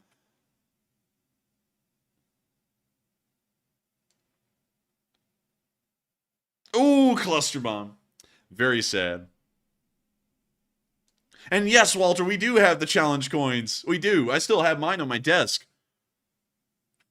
And so with that, that's the end of that clip right there. And with that, we are now moving on from that one and further down the line and on into the next one. And also, by the way, Walter, you are one of the few people. I think I have like 3 challenge coins, including yours. But challenge coins just feel like such an American thing because of how they're given out. Like, you know, if you do anything at all that has anything to do with anyone who was in the military, there is usually almost always a challenge coin involved. For some reason, that people just love challenge coins. And so when I saw the Swedish guy give one to the Ukrainian, I was like, oh my god, this is American as hell. I was like, this man's about to whip out a hamburger and a hot dog in a minute, and he's about to sit down and drink a soda. But moving on from that, I got to show y'all this. I know a guy that can sell him a hot dog if he really wants one. Rip for Goshen. You're rip nutsack, man. Or rip that other YouTuber.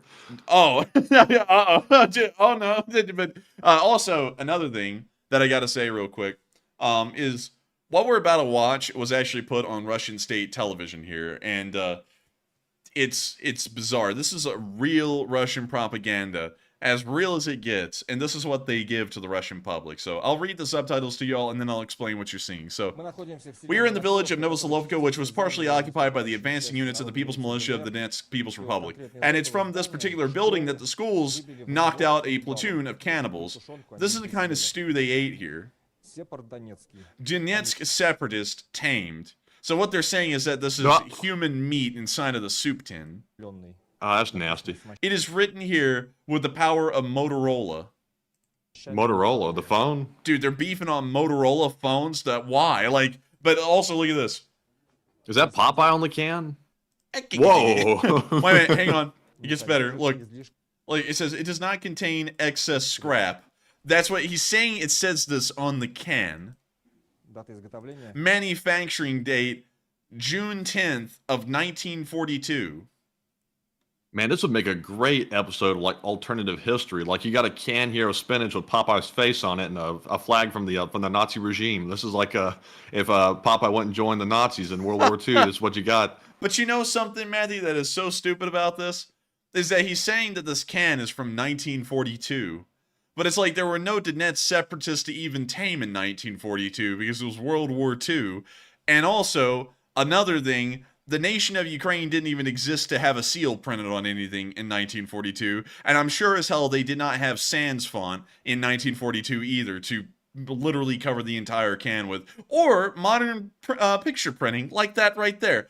I just feel like all this stuff didn't exist in 1942, if you're catching my drift.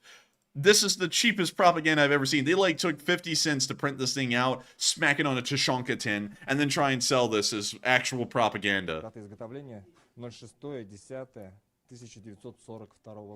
This man, for his crappy journalism, will now win the Pulitzer Prize, because that's how journalism works these days. But anyways, what a stupid idiot. And I gotta say, that is the worst propaganda I have seen in the entire war. But moving on from that, we're now going down to Klishkivka, where we got to see the cops lighten up the Russians like it was someone that blew through a traffic light. Check it out.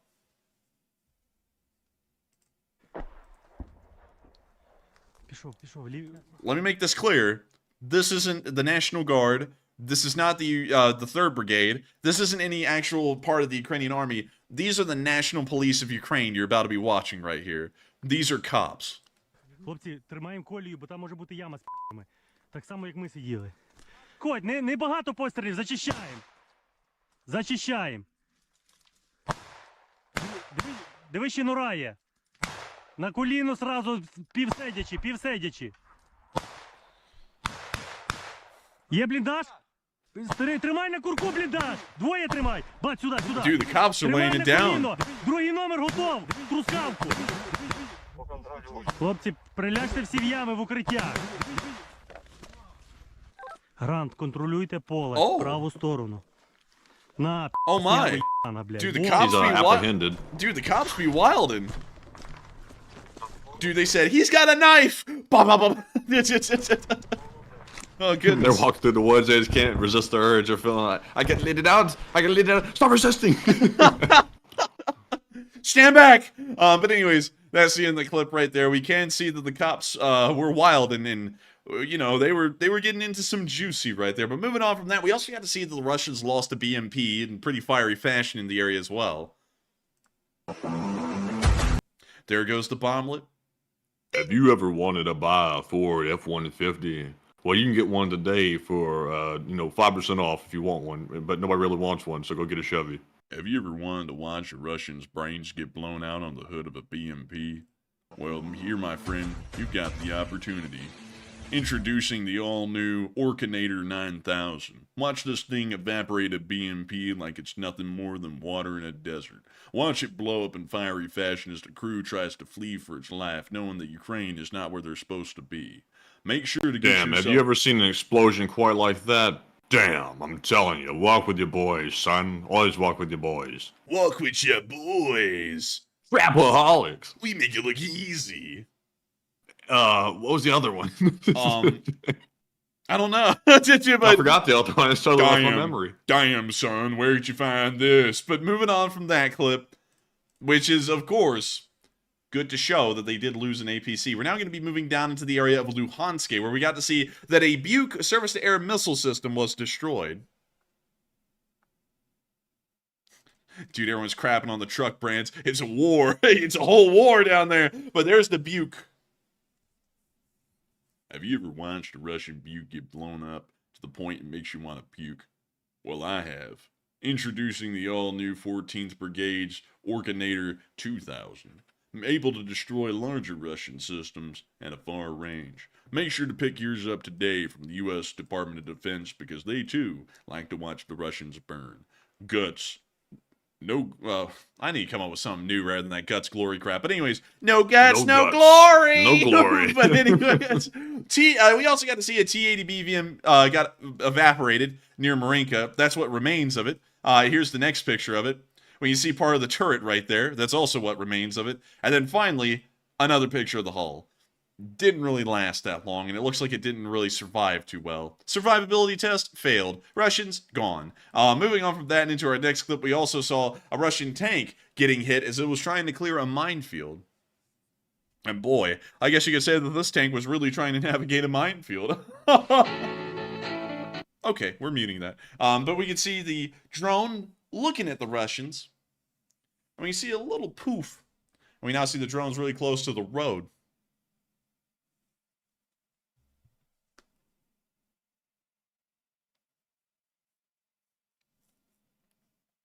And at the end of it, you all know it. Pay me money. That's what it says. It's like you watch that tank get blown up. Nice, right? What do you want to tip me? It's like the tip menu option. You know, you put 15, 20, or 25% on that little, what is it, Matthew? The square thing? The square reader? Would you like to leave a tip, sir? 10%? Dude, you sit there, hey, nice shirt, thanks. And then it just randomly flips that thing around nowadays. You're like, no tip. No tip. But with that, we're now going to be moving on from that little bit of news right there and moving on into our next bit, where we got to see that a Gepard was shooting down some Russian drones near Zaporizhia. I bet you'll love to see it, don't you? Watching that Gepard rip apart a Shahed 136 like a fat man rips apart Taco Bell at 9 o'clock at night. Y'all are wondering who that fat man is. That's me. I'm the guy ripping Taco Bell apart at 9 o'clock at night. And, ooh, they got it!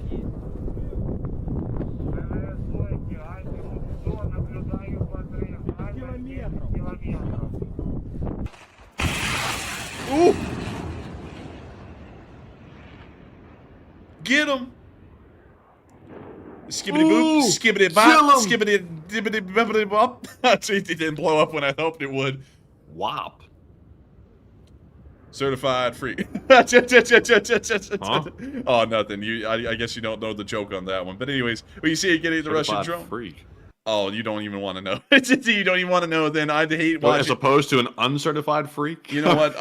Man, we're licensing freaks now. yes, we are. You don't want to know what that's about. But you know what? I will tell you. There was a song out there called WAP. You see, and it's actually pretty rough. I'm not gonna lie. I would not recommend looking it up and like listening to it because I listened to it and that's why I have stage 4 brain cancer now. But moving on from that and into the area of Kherson, we also got to see that there was an evacuation of the wounded happening from the left bank, showing that there is still ongoing fighting on the other side of the river. Here's the clip.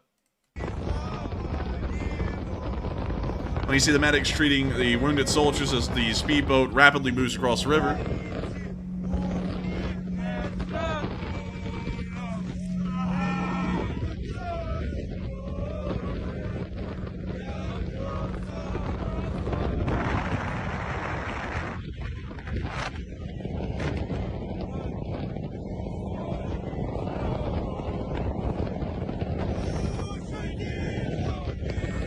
Man, they're getting into it.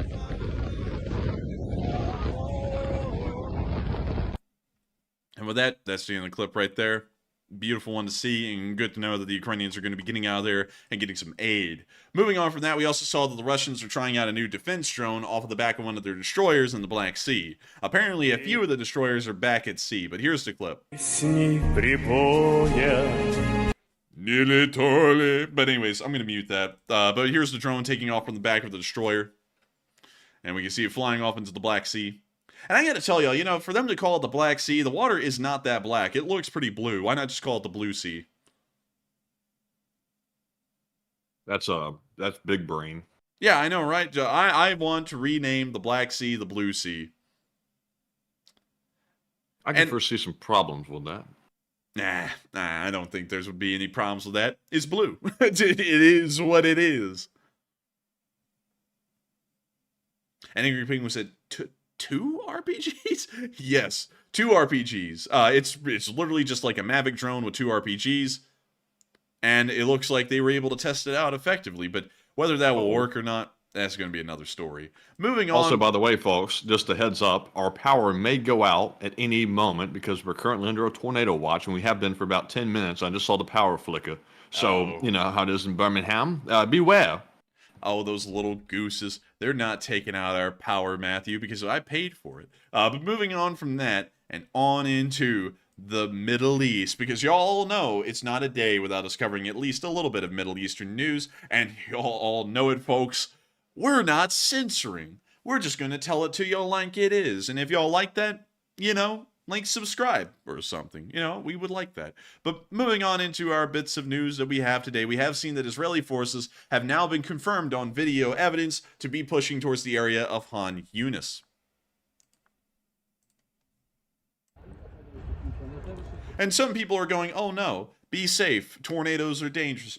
Y'all, tornado this, tornado that. We got news to cover. I can't worry about no piddly tornado. If it wants to have a problem with me, it's going to have a beef. You know what I mean? But we can see the Israelis advancing into the buildings and getting engaged in firefights with Hamas forces in the southern part of the strip. You know, if the tornado wants a hot dog, I still know a guy that could sell him one. Ooh! Hot and ready. That's actually Little Caesars. That's got nothing to do with hot dogs, but ooh! Snacks. That explosion was like popcorn. Snacks came out of the air. Dude, what was better was the rocket that went hot and just took off. Oh!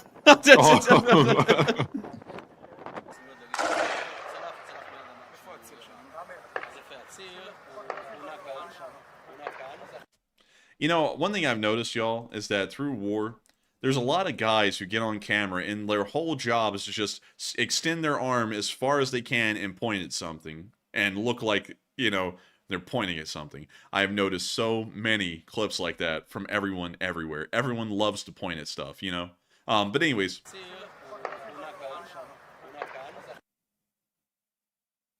We now see them talking about things. Dude, nice AR. If that's whatever that is, M4 AR. What a nice one. I like that one with the tan paint job. I like that. Very nice. Very nice. Very nice. Very nice. Very nice. Very respectable. Nice. Respectable.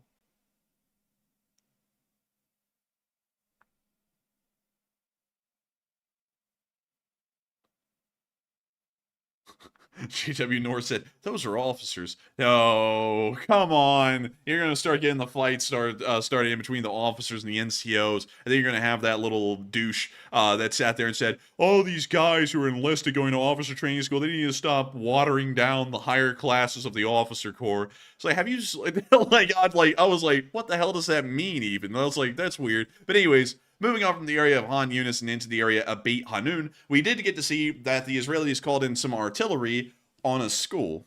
Really, because Hamas was actually using the school as a fire base and were actually actively firing from it when the artillery strike was called in. So, you know, y'all can see how a little bit of spin might be put on that because, as y'all may know, most news companies would just tell you that Hamas, a school was struck by the Israelis, but the truth is that the school was filled with Hamas fighters, and there were no kids inside of it, and then the Israelis, while I get everyone confused, call in the artillery and then knock it out, and then, you know, that's not what you're told. But anyways.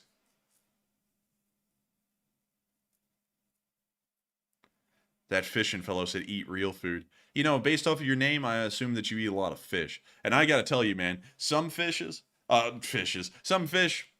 good. I love trout, catfish, and tilapia. Those are like some of my favorite fish. But there are so many good ones out there. You know, salmon. You got, well, not carp, but what the hell is that thing called, Matthew? The red snapper. Those are really good. Red snapper, tilapia. Grouper. Is that what you're talking about? Oh, grouper. Dude, grouper is good too. But yeah, I would eat. Grouper. Yeah, sea bass. Sea bass. Except that's extremely expensive. And also, they're endangered. Did you know that? Maybe that's why they're so expensive. I saw one at Costco the other day, and it was like $50 for a slice of sea bass. 50? Good, dude. And then the meat. If you want some beef, you want the beef. Like, some beef on YouTube's free, but the beef in Costco, it costs like $80 for like a couple of like pieces of meat. No way. No, for real. Dude, that's nuts. Anyway. It's a beef. Anyway. I prefer free beef. Anyways, moving on into the area near Jabalia, we did get to see the Israeli Defense Forces were continuing to fight outwards of Jabalia, and from what we understand, they may be advancing north to try and encircle the Hamas garrison inside of Beit Hanun.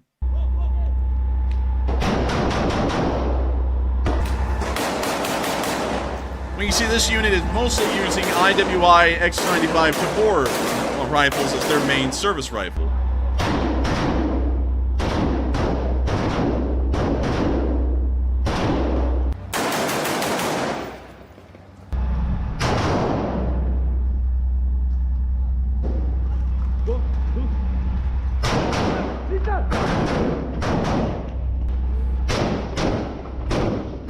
You see them advancing and firing down the streets as they continue to make their advance through Jabalia.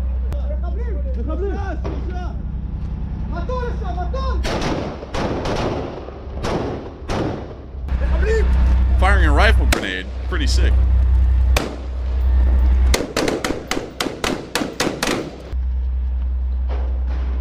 Dude, those brown boots that the Israeli Defense Forces wear, I'm not gonna lie, that's raw drip with the kind of color uniform they have. Like, that's dripped out, in my opinion. It is. They spared no expenses because they got the unlimited money. And the unlimited drip. That's a result.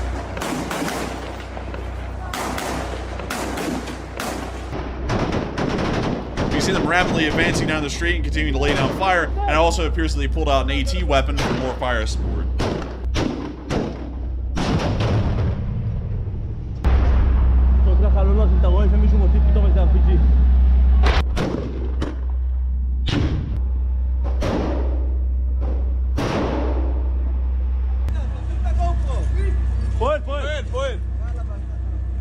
Oh.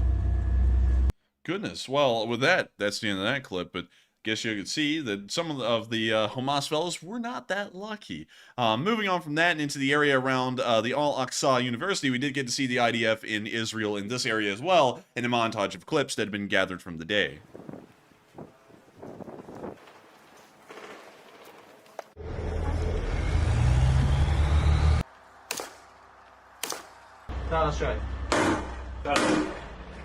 Man, I wish I had a rifle grenade launcher.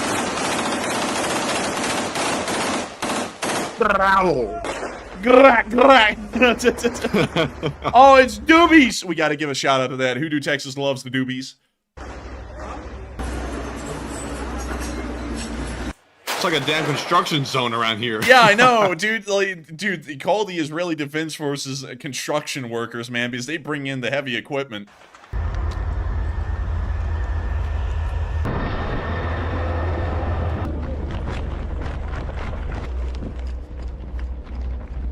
And I gotta say, while we're starting to round out this news segment, so many of y'all have given me crap for eating tilapia and liking it. Like, saying that the fish are poisonous, they're bottom feeders, all that stuff. Listen, y'all, listen. I know that it's not a great fish, it's not the best fish out there, but it's a cheap fish. And, you know, we like to make sure to save a little here and there and still get the flavor of the fish. You know what I mean? Like, we all can't have trout and salmon every day of the week. Otherwise, you know, like, why, like, why would I even eat, I don't know. I don't even know where I'm going with that. I don't even know why I was trying to make this comparison. Whoa, what happened? But anyways, we got to see a firefight with Hamas in another area of Gaza right here. Angry Penguin said tilapia is dank, man. Dude, that thing's putting out the dankest of memes.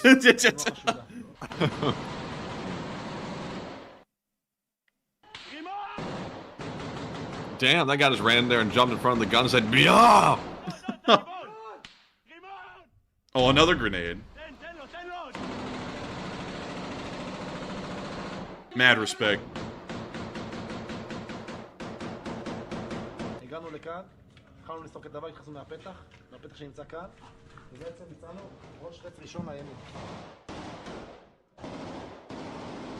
Man, now we got people coming in the defense of the tilapia.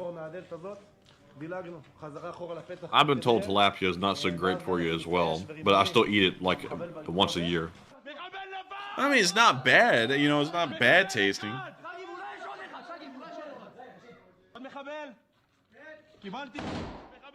And all of y'all are giving us some options like, you know, like rainbow trout. Y'all think we got the cash for that? Like really, like, we can't eat that kind of stuff. That crap's like $35 for a dish at a restaurant. Like, we cannot have that. Like, tilapia is on the menu because it's like hell, if you get it at a restaurant, it's like $11 plate. Or if you get it from like the grocery store, I think you can get like a whole pack of tilapia stuff, tilapia meat for like $15, which is way cheaper than like any other fish out there. Probably for good reason, but nevertheless, you know, it's still the cheapest of the options.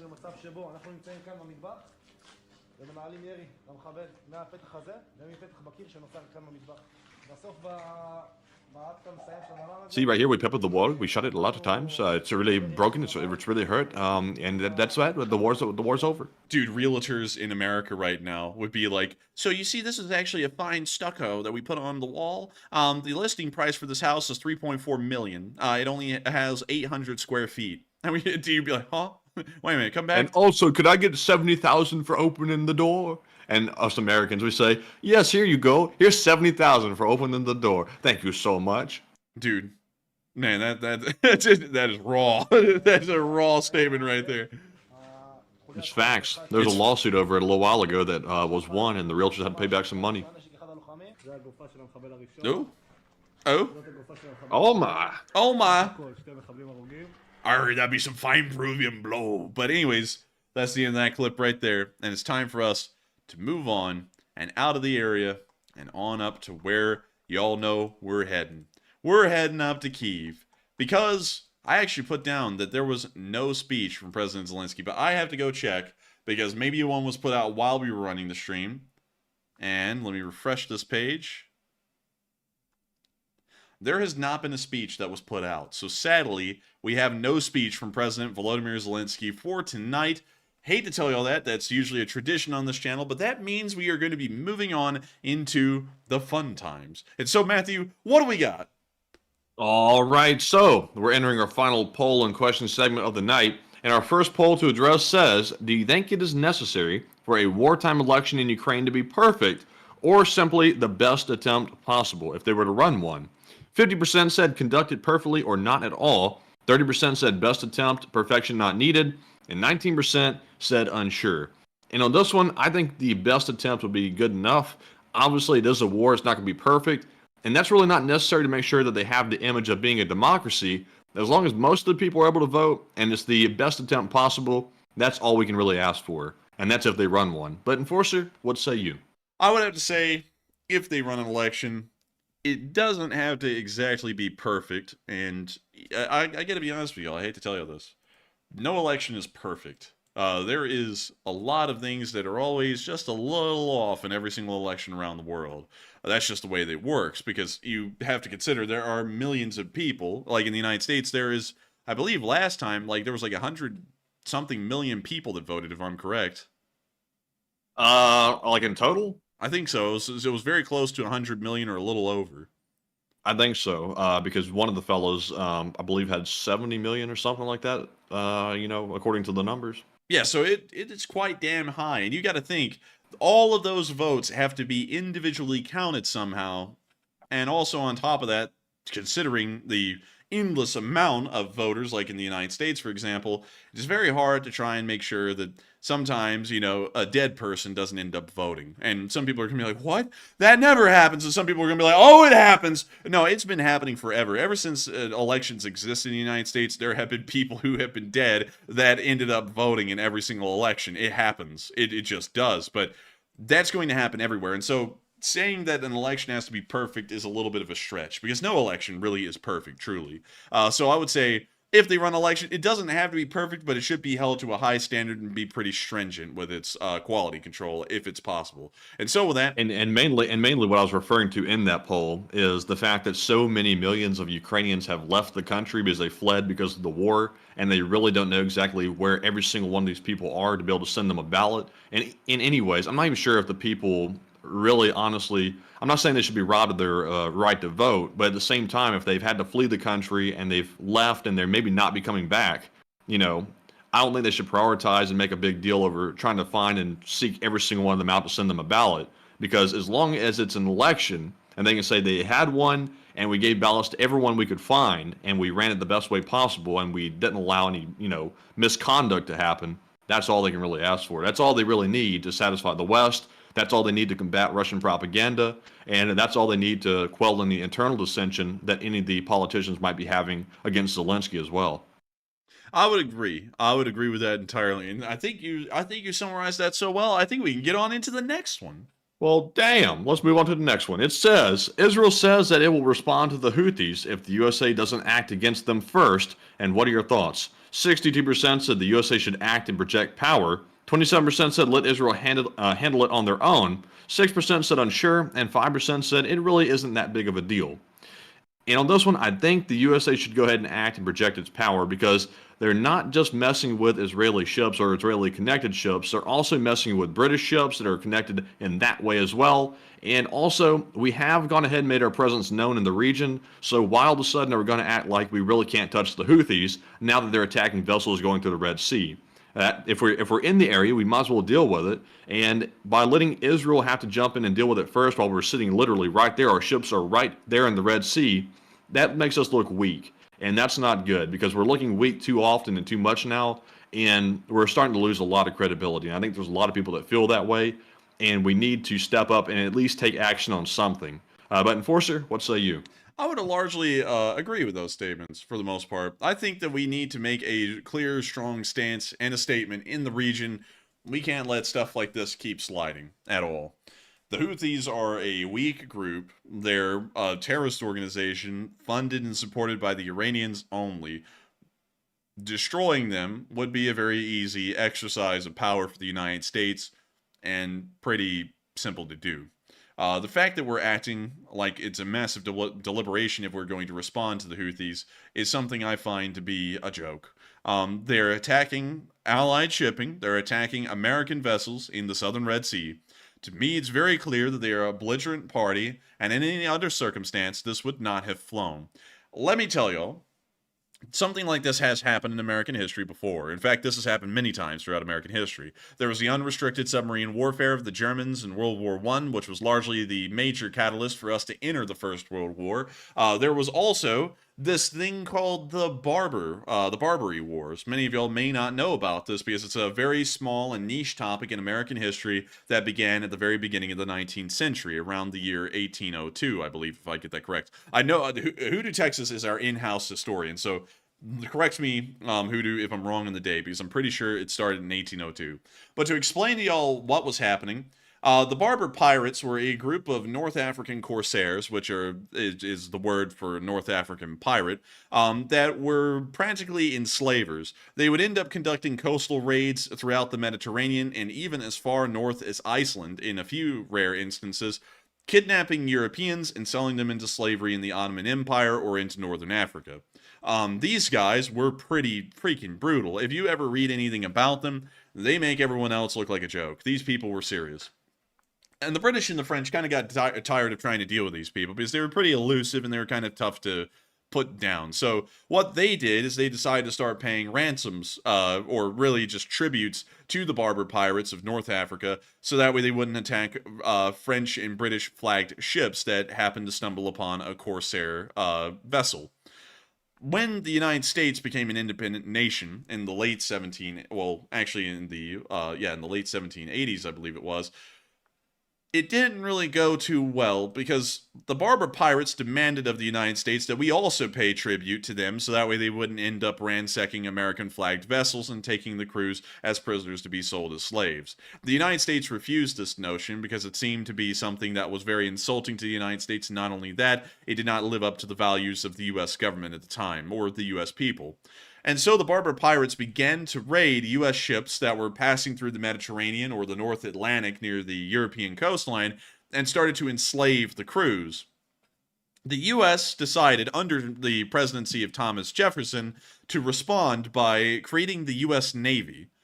That's actually the origin story of the U.S. Navy actually becoming anything more than a small fleet of vessels with 2 to 4 cannons on board. That was when the U.S. actually commissioned its first actual frigates. And that's where the USS Constitution came into existence, was a direct response to the Berber pirates. We sent the U.S. Navy, as big as it was at the time, over to North Africa and ended up pretty much destroying the Berber pirates single-handedly over the course of, I believe, the next 2 to 3 years. And that was our response back in the day to people like terrorists or pirates attacking commercial shipping. Oh, our commercial shipping, or our interests. That's what I feel like we should respond to the Houthis like right now. It's an identical situation, almost in the same area of the world. It's pretty much in North Africa. The Red Sea straddles the very eastern part of northern Africa. It's happening almost in the same place. It is happening almost for the same reasons. The response should be the same. I think we ought to go in and crush the Houthis. I think we should do it with a Saudi and Yemeni coalition and wipe them out and restore the Yemeni central government control over the entirety of Yemen.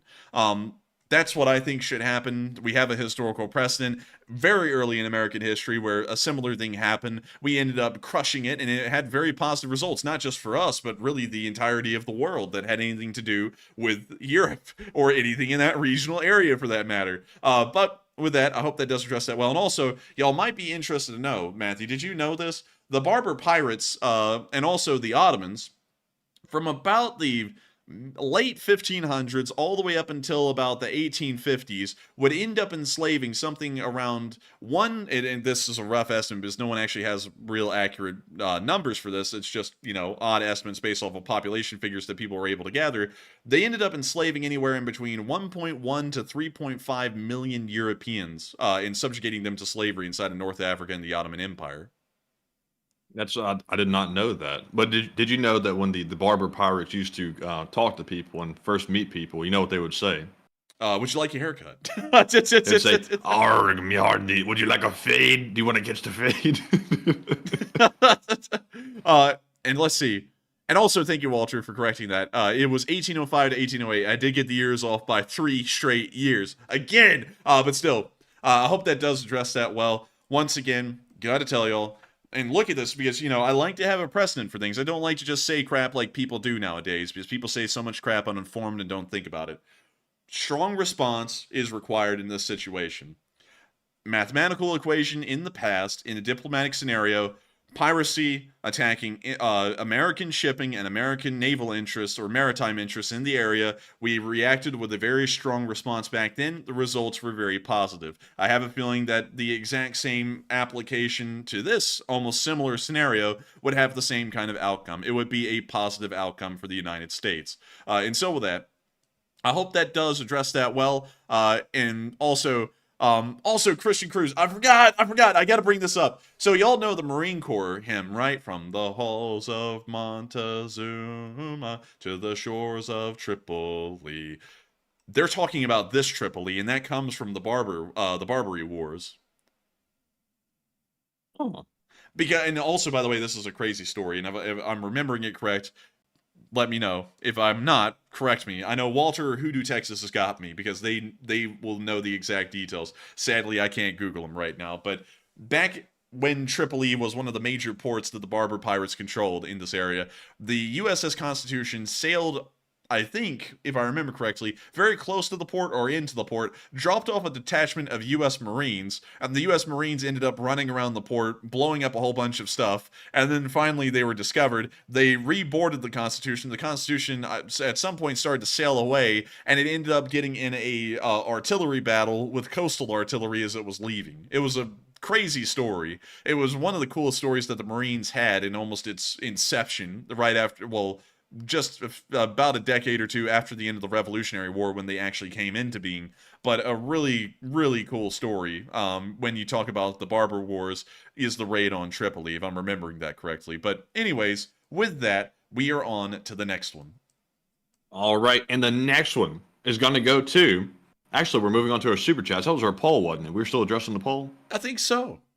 Okay, so with that being said, we're moving into our Super Chat segment, and our first one is going to go to ASV, who puts in a very generous $50 donation. And thank you very much, ASV, for that support. And also, by the way, I think that might have been their first Super Chat. So if it is, thank you very much for first time supporting the channel in a huge way. And he says, thank you for reporting Ukrainian news on war.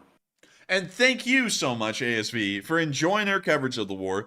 We put in all the effort we can. I put my heart and soul into this every single night, and I'm glad to know that it is translating over to all of y'all, and y'all appreciate it greatly. And I got to thank you so much, not only for that, but helping us to keep this channel running, because you helped me to be able to make this possible, not just as a dream, but as a reality to do each and every day. And I'm so honored to know that every single one of y'all enjoyed enough that y'all help us to keep this thing rolling. And so thank you so much, ASV, once again for the support, and thank you for helping us to keep this war reporting going. And with that, we are on to the next one. All right. And the next one goes to Rob Eisman, who also puts in a $50 donation. And huge shout out to Rob as well, longtime channel supporter. And he says, on day 654, I'd be amiss to not shout out all the submariners who were attached to the nuclear ballistic missile submarine, the George C. Marshall, SSBN 654. Sincere thanks to the brothers I served with, and to all those still on eternal patrol. Run silent, run deep. Hey, and it's our boy, Rob Eisman, the LSA submariner who served on the USS George C. Marshall, right here. Really cool little ship. Well, not ship. What the hell am I talking about? It was a really cool submarine. But nevertheless, I thank you so much, Rob, because Rob actually sent us some patches of the George C. Marshall. Really neat, and we are so honored to know that you're here with us tonight, and once again giving a shout out to all of the submariners that were on board the George C. Marshall, and all of the submariners of the U.S. Navy, the ones who are still here and the ones who have been lost. It's incredible to know that we have amazing folks like you in here with us who did serve on just the neatest things. Like, I could never imagine being able to serve on a U.S. nuclear submarine. Yeah, you got the ability to do it, and that just blows me away. I think that's the neatest. Also, I've got to be honest with you, I don't really know a lot about the Benjamin Franklin class destroyer. Well, I don't know what's wrong with me tonight. I'm sorry, y'all, but I don't know much about the Benjamin Franklin class submarines. Here's a picture of one. It doesn't really seem like there's a lot talked about on the Benjamin Franklin class submarines. Just not a lot said, but still a very interesting submarine. And I thank you so much for the support, and I thank you for giving a shout out to all of the submariners out there around the world. And so with that, thank you so much once again for the support, helping this channel to keep on running, making this channel possible, and not only that, giving a massive amount of respect to all of the submariners of the U.S. Navy. And so with that, we are on to the next one, and thank you once again. All right, and our next super chat is going to go to Hal Rose, who throws in a $33 donation. And huge shout out to you, Hal, as always, for that support. And Hal says, and for some Matt, history is history, and it won't change. And only your perspective on it can change. And what say you about the changes? Pick a question, please. And I gotta say, a lot of changes being thrown up. And also, let's see, let me make sure. Let's see, history is history and it won't change. Only your perspective on it can change. What can you say about the changes? I can say this. History does change a great deal. And one thing I found out over time, and I always want to be as honest as possible with y'all, I have found that a lot of people do not care for the actual study of history. They only care for weaponizing history as a propaganda instrument. Many of y'all will notice that over your lifetime, and many of y'all have many years to go, many decades to go, and you will see it continue on, that history is always changing. And it's not really changing in its facts, its material facts about what really happened, what people said and did. It's more so about the interpretation of history and what was said and done. And a lot of countries do this. Every single country does this. In fact, there's no country out there that does not interpret history in certain ways. The United States, you know, because I know a very American perspective on history, the United States tells its story in its own way. It doesn't give you a lot. It doesn't give you a lot of the nuances sometimes, telling you why things happen certain ways. Like, you know, interestingly enough, there was a time in the United States where, and I'm sure that nobody really says this much, and I took an entire history class on this in college. It was an entire semester of class about this. Many people won't tell you that the Chinese Exclusion Act of 1884, I believe it was, that banned Chinese immigrants from entering the United States was actually almost an emergency measure because workers in the Midwest, like in Wyoming and Colorado, as well as Utah, were rioting so badly that company bosses and company managers were getting killed by these angry mobs of workers that were largely being undercut by the Chinese immigrants that were entering the country. And in response to that, the U.S. then passed the Chinese Exclusion Act. That's something you don't really hear a lot about. And when you just, you know, hear about the history, you just hear that it's interpreted that they just shut down Chinese citizens from entering the country for no other reason than they wanted to. And that's the way it's interpreted. But when you actually look at the details and the facts, like I actually read letters from foremen that were writing, the workers are rioting. I'm fearing for my life as I send this letter right now. Something must be done about the situation. Otherwise, things are going to descend into chaos out here. And I read at least 3 letters like that. It's like, damn, that is crazy. And I got to say, history is always going to change like that. You know, the material facts do exist where you can argue one thing or the other, but still, it's something that people don't focus on a lot. And people can't be scholars on this stuff. And I don't think people should be. Because people are always like, people need to know history more. No, you don't. And I'll tell you why. History is too complicated to ever really know. Like, no real scholar can know anything. There are people who study their entire lives on World War II, and they will still get information wrong because you can't rabbit hole on everything deep enough to really know about all of its material facts to present it correctly. And on top of that, there's so much gray material out there. You know, like, there's no such thing as one side wins. You know, there's no such thing as that. Like, let me try and come up with a good example. Like World War II. You know, there's, like, the Allies won. That's what you hear. And from then on, it just moves on to the Cold War. They don't ever tell you about all of the Nazi sympathizers or members of the Nazi Party that were allowed to keep their governmental positions in Germany even after the war because they couldn't replace these people because they were either in positions where there was no one else who could do their jobs, or they just had to keep them around because public support was so high for them that if they removed them, it could cause a lot of civil disturbance, so they remained. You don't hear that kind of stuff. You don't hear things like that because it's going to get too complicated to explain as a story, and it becomes a field of nothing more than gray matter, of just different bits and pieces of stories, and there's no actual continuity to it. It's all just the events that have happened. And people can't understand history that way. And I don't think people will ever understand history that way. Hell, I can't even. Like, even knowing all this stuff, there is still a storyline that I go with on historical events and overarching themes. That's just natural for people to do. But as far as the changes we're seeing recently, I feel like they're actually pretty good, because it is starting to return an actual cultural understanding of Eastern Europe to the public. A lot of people don't know that the Kievan Rus was really the birthplace of a lot of Eastern European cultures, and Ukraine really is the cradle of Eastern Europe as it exists today. A lot of people didn't know that before the war, and it's good to know that people are starting to relearn that now. Because nobody knew that Russia existed as a time as a part of the Kievan Rus, which is modern-day Ukraine. So I would say that the changes are pretty decent. I would say they're not that bad, at least in this one case. But in other times, they are. Like, other times I watch sometimes narratives change on different things. And, they change in a lot of ways, many different times. And I'm just like, how stupid is that? Like, just to list a few. A lot of people nowadays say, oh, people nowadays in the modern world, they eat so much worse than peasants of like the 1700s or the 1600s. Back then, they ate nothing but red meat. And it's like, are you a clown? Like, no, they didn't eat red meat because it was too expensive. They ate bread because that's what the commoner ate and that's what they could afford. They did not eat bread. And it's like, by the way, I hope you enjoy all of the arsenic and what else did they put in it? Damn, they put some crazy stuff in the bread back then. I'm trying to think of everything they did. They would put, like, chalk in the bread. They would put alum in the bread, which is toxic to your neurological system. They would do all of that, and it was terrible. And nobody ate well. Nobody ate well. Like, if you think people nowadays are eating terribly, if you look at historical standards for food quality and the amount of food available, people nowadays, even eating junk food, are eating healthier food than people were in the 1800s. That is a clear fact. Unless if you were the aristocracy and you were able to get just a brand new heifer slaughtered just for you to eat. That was the best quality food, sure, but nobody was eating that back then. Maybe like a few hundred people in the UK out of millions, tens of millions. That was not common. And that's just one of the examples that I've seen where I'm like, this is just ludicrous at this point. But anyways, I have been told, in fair credit, that I'm rabbit holing way too much. And I would have to say I am. I'm starting to get way too much into the history rabbit holes. But with that, I thank you so much once again for the support and helping this channel to keep on running, Hal Rose. I hope that does address that well. We will make sure to get a question from the chat. So what do we got, Matthew?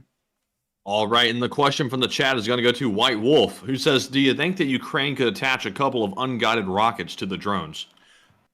You could try, but the recoil might be a little bit too much, and it might overpower the drones and end up, destroying them. So it's possible, but I think it will require some testing to see if it is an available option. And so with that, I hope that does address that well. And thank you once again, Hal Rose, for sponsoring that live chat. And with that, we are on to the next one.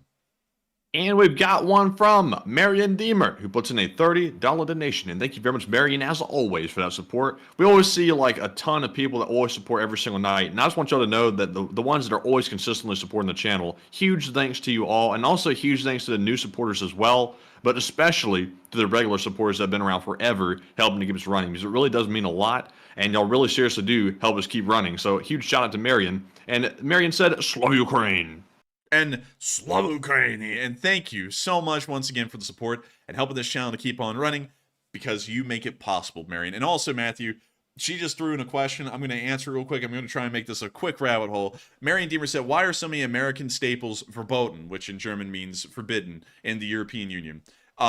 So the basic answer is that our food and drug laws are a lot more lax than what Europe allows. Europe's food and drug laws are incredibly strict, meaning that food has to be made to a specific kind of regulation, which for them is incredibly strict. I'll give you a quick example of chicken. In the United States, it's industry standard here to clean our chickens in a chlorine solution. So every single chicken you get at the store, it has been bathed in chlorine at some point, and then that was washed off, and then it was sent to the store.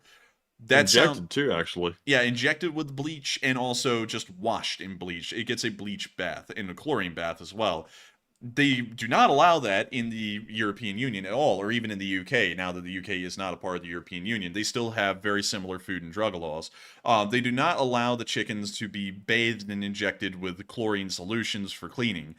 They have to be cleaned with boiling water or something similar. So it's things like that where you're like, that doesn't really sound healthy to clean the chickens with chlorine, but we do, and that's the reason why the Europeans don't allow it. There's also certain food dyes that have been proven to cause behavioral issues like Red 40, which all of y'all surely know about at this point. That has been proven to have some kind of neurological behavioral changes on people somehow. But once again, food and drug laws in the United States are fairly lax, and that's why a lot of our foods are not permitted in the European Union.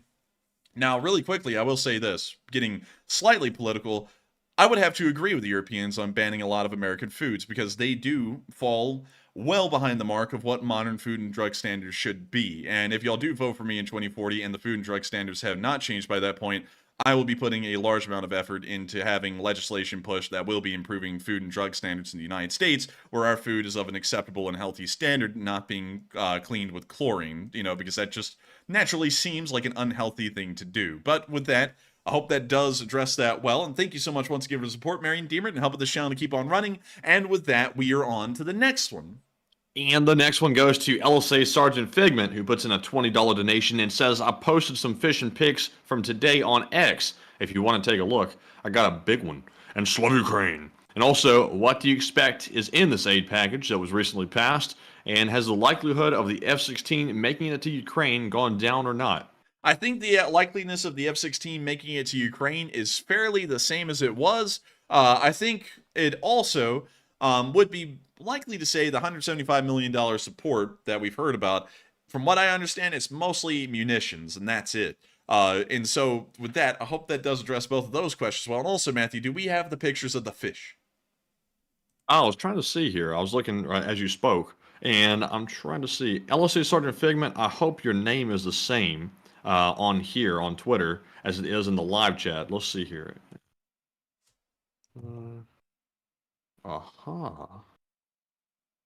Okay, let's see. Oh, come on, man. Okay, yeah, I got the pictures here. I'm going to like it. So you got a like from the enforcer on this one. And I think he's pulling our leg too. But go check out our likes tab on our page and see what he caught. Let's see, likes. Let's go check it out. Oh, no way! Dude, it's a shark. No, wait a minute. He said he was going shark fishing today. So this is real. Is he pulling our leg? No, he really did catch it. How cool. It's a real shark. Man, a whole shark. That's crazy. Like, I've never seen that before. That's why I'm having a hard time believing it. But if you caught that shark, that's something, man. That's a shark. Dude, that shark looks smooth. It does. Very, very smooth shark. But now he's very, very thirsty. But you know, Matthew, did you know that shark skin, from what I've heard, actually has like the texture of coarse sandpaper? Oh, really? Yeah, like I always thought they were smooth, but no, apparently they're very coarse. Oh, that's weird. I didn't know that. Yeah, so tell us, LSA Sergeant Figment, you got a shark today. Are they coarse or are they smooth? I want to know because I'm so interested in that at this point. But still, thank you for showing us your shark that you caught today. Really cool. And thank you once again for the support and helping this channel to keep on running. And with that, we are on to the next one. All right, and moving on to our next super chat. This one goes to another channel legend, Zyper Sniper 1, who puts in a $20 donation. No way. It's good to see you once again, Zyper. He is back yet again. He went on another hiatus, and he has returned, so it's good to see you. And he says, good evening, guys, and sorry for being gone so long. It's not that easy to watch live lately because of the time zones, but great stream as always, and keep up the great work. And this is to get the coffee fund for the both of you. And thank you so much, Zyper Sniper, for the support. And thank you for being here with us tonight. I gotta say, when you return, it's like, it almost feels like it's the first 100 days of the war again, because I remember that you were always here in the first 100 days of the war. And I gotta say, thank you so much for being here with us tonight. And thank you for giving us some kind words, some support, and helping the channel to keep rolling. It means a lot to us. And I gotta say, it's really cool to know that you're here tonight. I know it must be tough for all of our European viewers to be able to watch this stream. Y'all are getting up at like 3 and 5 in the morning to be able to watch this thing when it goes live. but we appreciate every single one of y'all so much. Y'all add a lot of flavor to the Lee Spring Army, a lot of different ideals and opinions that are outside of the United States, and a lot more depth to what we're able to talk about. And I got to thank you for being one of those folks, Cyper Sniper, all the way from pretty much the inception of this channel. And so thank you so much for being here with us tonight. Thank you for supporting the channel, and thank you for being a legend. And with that, we are on to the next one. All right, and the next one goes to Keymaster as well as Doug, and they each put in a $20 donation and without a comment. And Keymaster is a longtime channel viewer, and thank you once again, Keymaster, for helping to keep us running. And Doug is a new supporter of the channel, and he put in a 20 as well. So a huge shout out to Keymaster and Doug, and we appreciate it very much. And Enforcer, what say you? And I gotta thank you so much, Keymaster Doug, for supporting this channel, the both of you, and helping this channel to keep on running. Y'all didn't throw in any words of support, but nevertheless, y'all are the ones who keep this channel silently chugging. And while y'all don't throw in any comments on your super chats, y'all support helps us to be able to make sure that this channel runs day in and day out.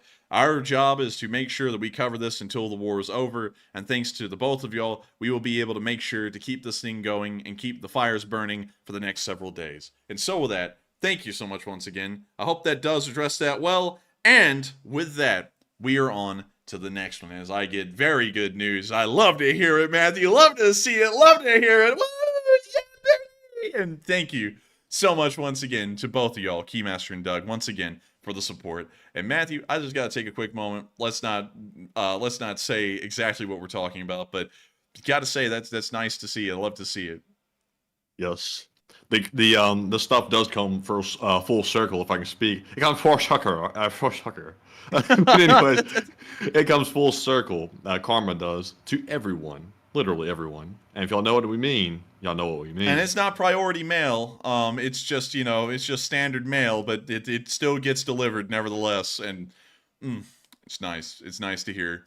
And so with that, we're on to the next one. Let's just say we're not going to be eating hot dogs anytime soon. Actually, the hot dog sales might be going back up. But anyway, so the next one. Stocks have never been higher. Really?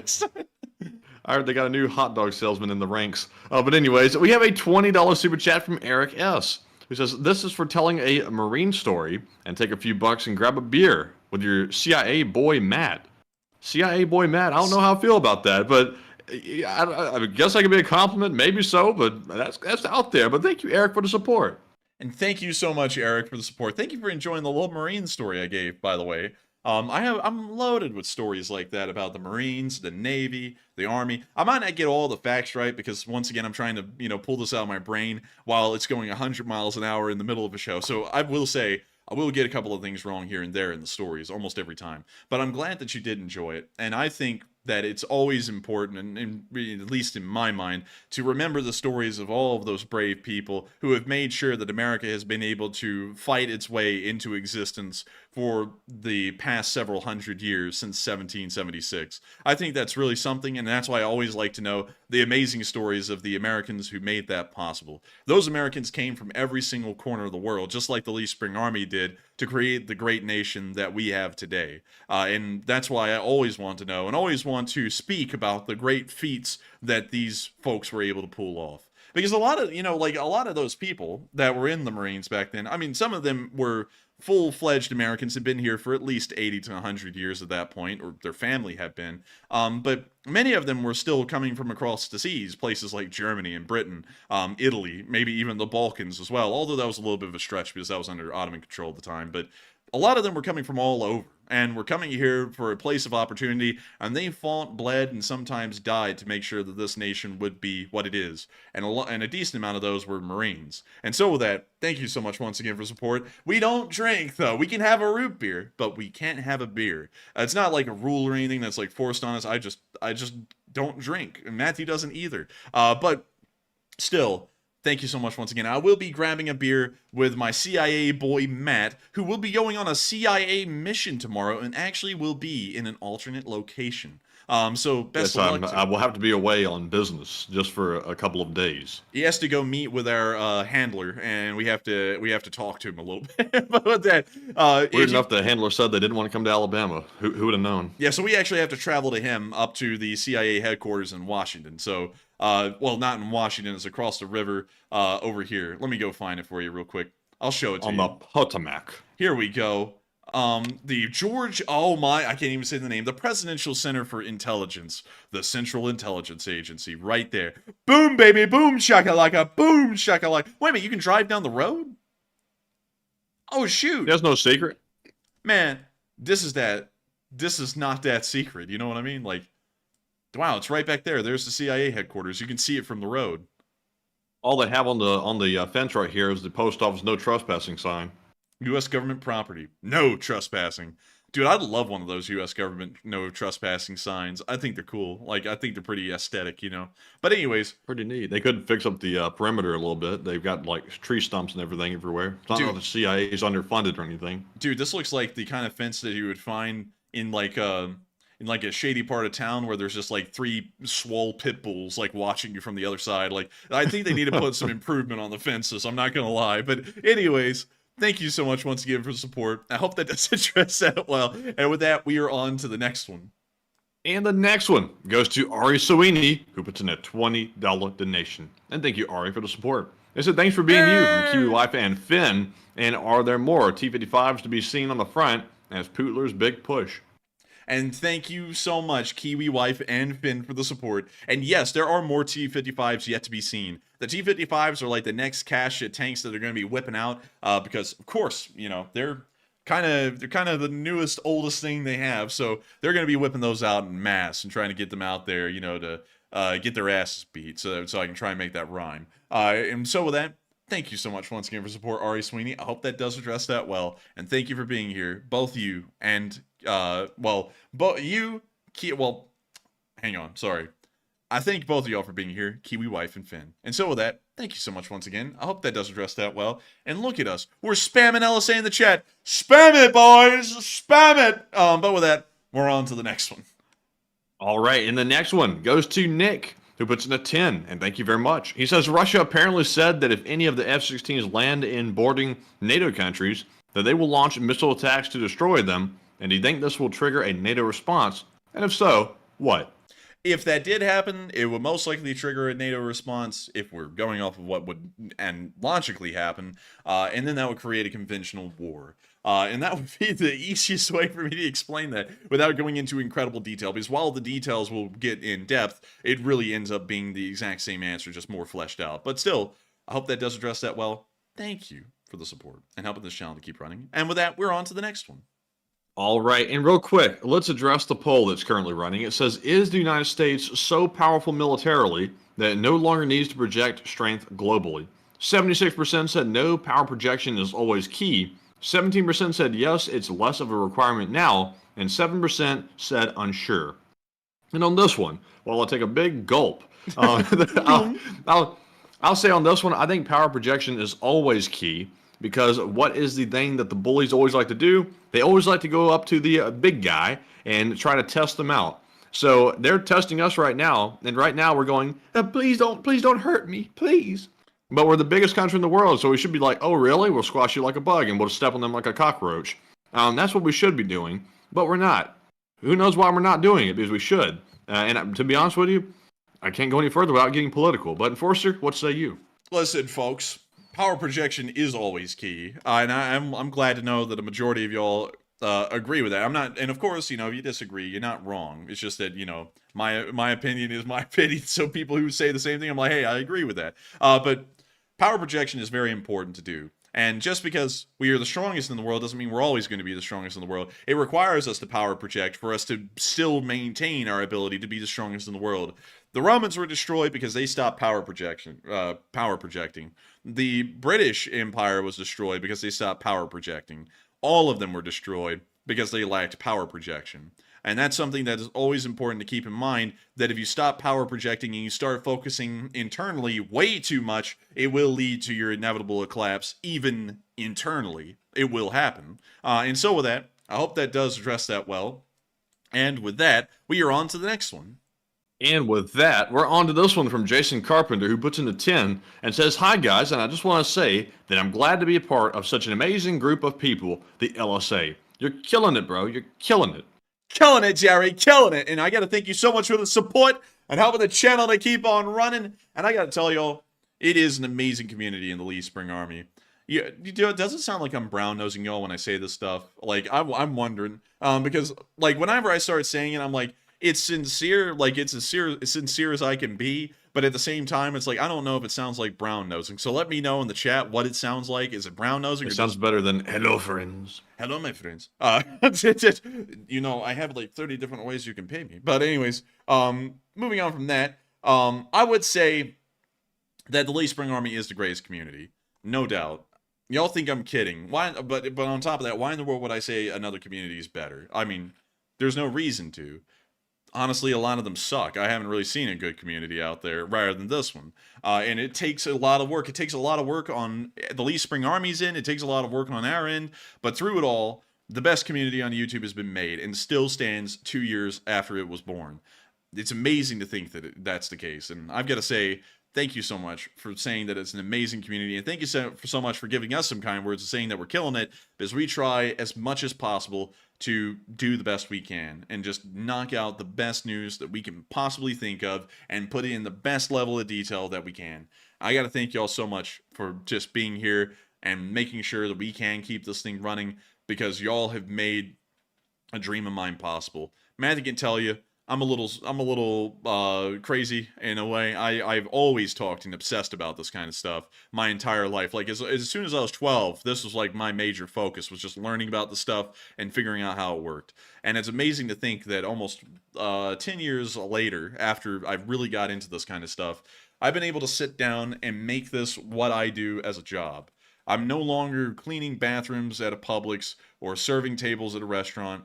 I'm actually doing something that I really do enjoy doing. And I gotta thank y'all so much for making that possible every single day. And that's why I always make sure to thank each one of y'all personally for your support, because y'all are really making it possible for me to do something that I thought I would never be able to do. I never thought I'd be on YouTube or anywhere where tens of thousands of people, over at this point, millions of people a month would watch this and actually take something of value from what I say on this sort of stuff. I would have believed that that was possible. And the folks who have supported this channel have made it a reality for this not only to be possible, but for it to also be my job. And that's why I thank each of you personally, and I thank y'all so much for the kind words as well. And so with that. And also huge thanks from my end as well, because the LSA is the best. And this is the best community on YouTube by far. And, you know, to be honest with you, if I'm being perfectly honest, other communities on YouTube, they have their good qualities about them. But overall, some of them are not founded on the best of principles. But the LSA and all of you have actually cared about Ukraine the entire time.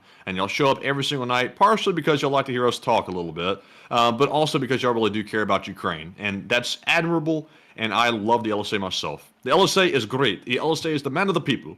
And the man of the people, Jerry. But anyways, thank you so much once again for the support. I hope that does address that well. Thank you so much for keeping this thing running. And with that, we are on to the next one.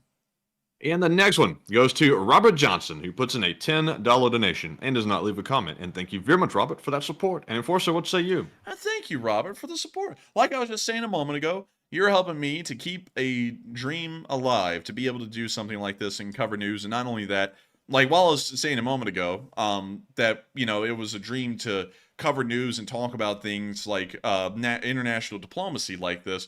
It's also amazing that I've actually been able to do something that helps out a lot of people. We've raised $1.3 million as a channel for fundraisers that have been helping out in Ukraine and around the world. And that's something that I've always aspired to. Even when I turned 18 years old, I was looking for ways to try and just help out my town that I was growing up in. And I ended up at 18 registering and trying to run for a city council position at 18 years old, and somehow ended up getting, I think it was like 23% of the vote against someone who had been there for 30 years. So while I lost, I felt like it was a victory because I didn't expect anyone to vote for an 18-year-old, much less 23% of all the voters in that district of the city. But nevertheless, I've always been wanting to help out folks and get into something that can actually benefit the people, the public. And it's great to know that through this, we've been able to do that as well. And it blows me away to sit down and think that this one channel has raised $1.3 million to further the Ukrainian cause. That's incredible. And so with that, I hope that does address that well. Thank you so much once again for the support. While you didn't leave a comment, the support does mean a lot. And so with that, we are on to the next one. All right, and this one goes to Herp Derp NV, who puts in a $10 donation. And I gotta say, this one is utterly wild. I read it once, I had to read it twice, and then I had to read it thrice. And I was still shocked. So I can't read this one out loud. But they say if you have a second, check out the hood of High Street in Oakland, California on Google. Dude, we're getting a hood request. Go check out the hood. Let's see. Let's go check out the hood. It's in Oakland, California. I think I know where that is. It's across the bay from San Francisco. Here we go. Here's I know Oakland. this hood. All right. So what's the streets again? High Street. High Street, Oakland. High Street in Oakland. Let's see here. So here's High Street. All right. So from High Street, what's the other street we're looking for? That's it. Oh, okay. Well, let's drop down on that thing and let's see what we got. We got Beauty Supply. All right. We're not starting off that bad. Let's see here. Yummy Halal Grill. Afghan and Mediterranean cuisine. That's a mix. I'll take some of that right now. I'm starving. Dude, honestly, I'm dying over here from starvation, but this show's gotta run, baby. But dude, this doesn't actually look bad at all. Like, honestly, what's that restaurant right there on the left? That looked pretty bussin' right there. That little outdoor little eating area. Food truck? That's a food truck. That's pretty cool looking. Let's see, what is it? It's Guadalajara tacos. Ooh, oh, dude. you know those tacos be bussin' if it comes out of a truck looking like that. Dude, the Mexican food trucks always smack. Better than the restaurants, even. Like, they are the best Mexican food possible in the United States. That is peak, like, Mexican cuisine. But moving on from that, Fat Boys. Fat boy. Little fat. Wait, they sell JVC and they sell, they're selling speakers. Wait, hang on, Matthew. I gotta do the joke. I know no one's gonna know it on stream, but kiss me, fat boy. You know what I'm talking about? Matthew, you know what I'm talking about. The puppet? You know, they got punched in the face. I gotta pretend like I don't know what you're talking about. Dude, I gotta pretend like I don't know. Oh, now we're getting to the hood. This is the hood. Uh-oh, you see some, is that tagging on the wall? Yeah. Like, yeah, it's tagging. Dude, Raiders, Oakland Athletics, and Warriors. But we need to go down this street because it looks like the fun's. Oh, the fun's. Oh, it got nasty quick. Oh, dude, the trucks are being tagged on the spot. That's not your truck now. That's our truck. Look at that dog. Dude, that thing be snot. Dude, that's my pet dog. Oh, sweet. It looks kind of dubious. What's his name? Snot. And then it says over that. It says something else over that we can't read, so we're gonna move on. It's that Russian ATG. Oh, there we. Oh, what's he doing over there? What's that guy doing over there on the left? You see him? What's the dude doing over here? Zoom in on him a little bit. Oh, dude, he's having a conference. He's talking to nobody. I see. Reach that level. That's it. You see, we're gonna conduct a heist, with the whole team. Oh my lord, look at all the trash. This is disgraceful, like, seriously. Wow. And we got all the tires out here. You know, if you just ever wanted to have a tire fire, you could have one. Wait, what was that? 12 smog test only. What the hell is a smog test? Oh, yeah, out in California, they've got, like, emissions test you have to go do for your car. And if you do any modifications to your car that messes with the emissions, you get fined, which is screwed up. Really? Yeah. I didn't know it's messed up. That does sound kind of messed up, but let's see. Mepo. And then we got Arco. And then we got, I don't know what, we got Pine, baby. And we got Smash. Smash was Eresk. Dude, I'm just saying the 3D art skills are on point, but what the hell is the wordage? Like, what is this? Man, I don't. Dude, we're in Pallet City now. You ever wanted to make a homeless shelter? Well, pal, we got endless supplies down here at the Pallet Center or whatever the hell this is. But, dude, this is rough, man. Thank you for recommending this. Oh my lord, dude, it's literally just tent lined. Okay, now I gotta admit, this is pretty rough stuff because how the hell do they have this many homeless people that are having to make shelters in the middle of the city? Like, we don't have anything close to this anywhere in Alabama at all. Like, there's a decent amount of homeless people in Birmingham, yes, but they never like set up almost like semi-permanent structures like it's a shantytown in Brazil. Like, you know, that's something you'll see in Brazil. This is not something that you see often here in Alabama at all. So this is I can tell you why, but the answer would get political.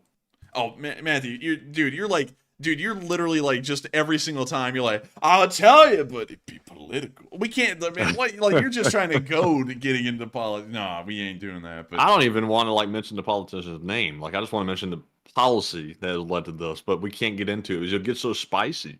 Wait a minute, dude.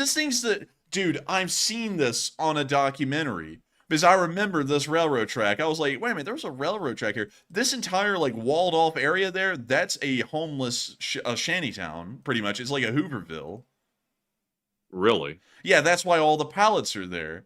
Because you look in... Wait, hang on, let me go over here because you can see it better from the railroad tracks. If you look in,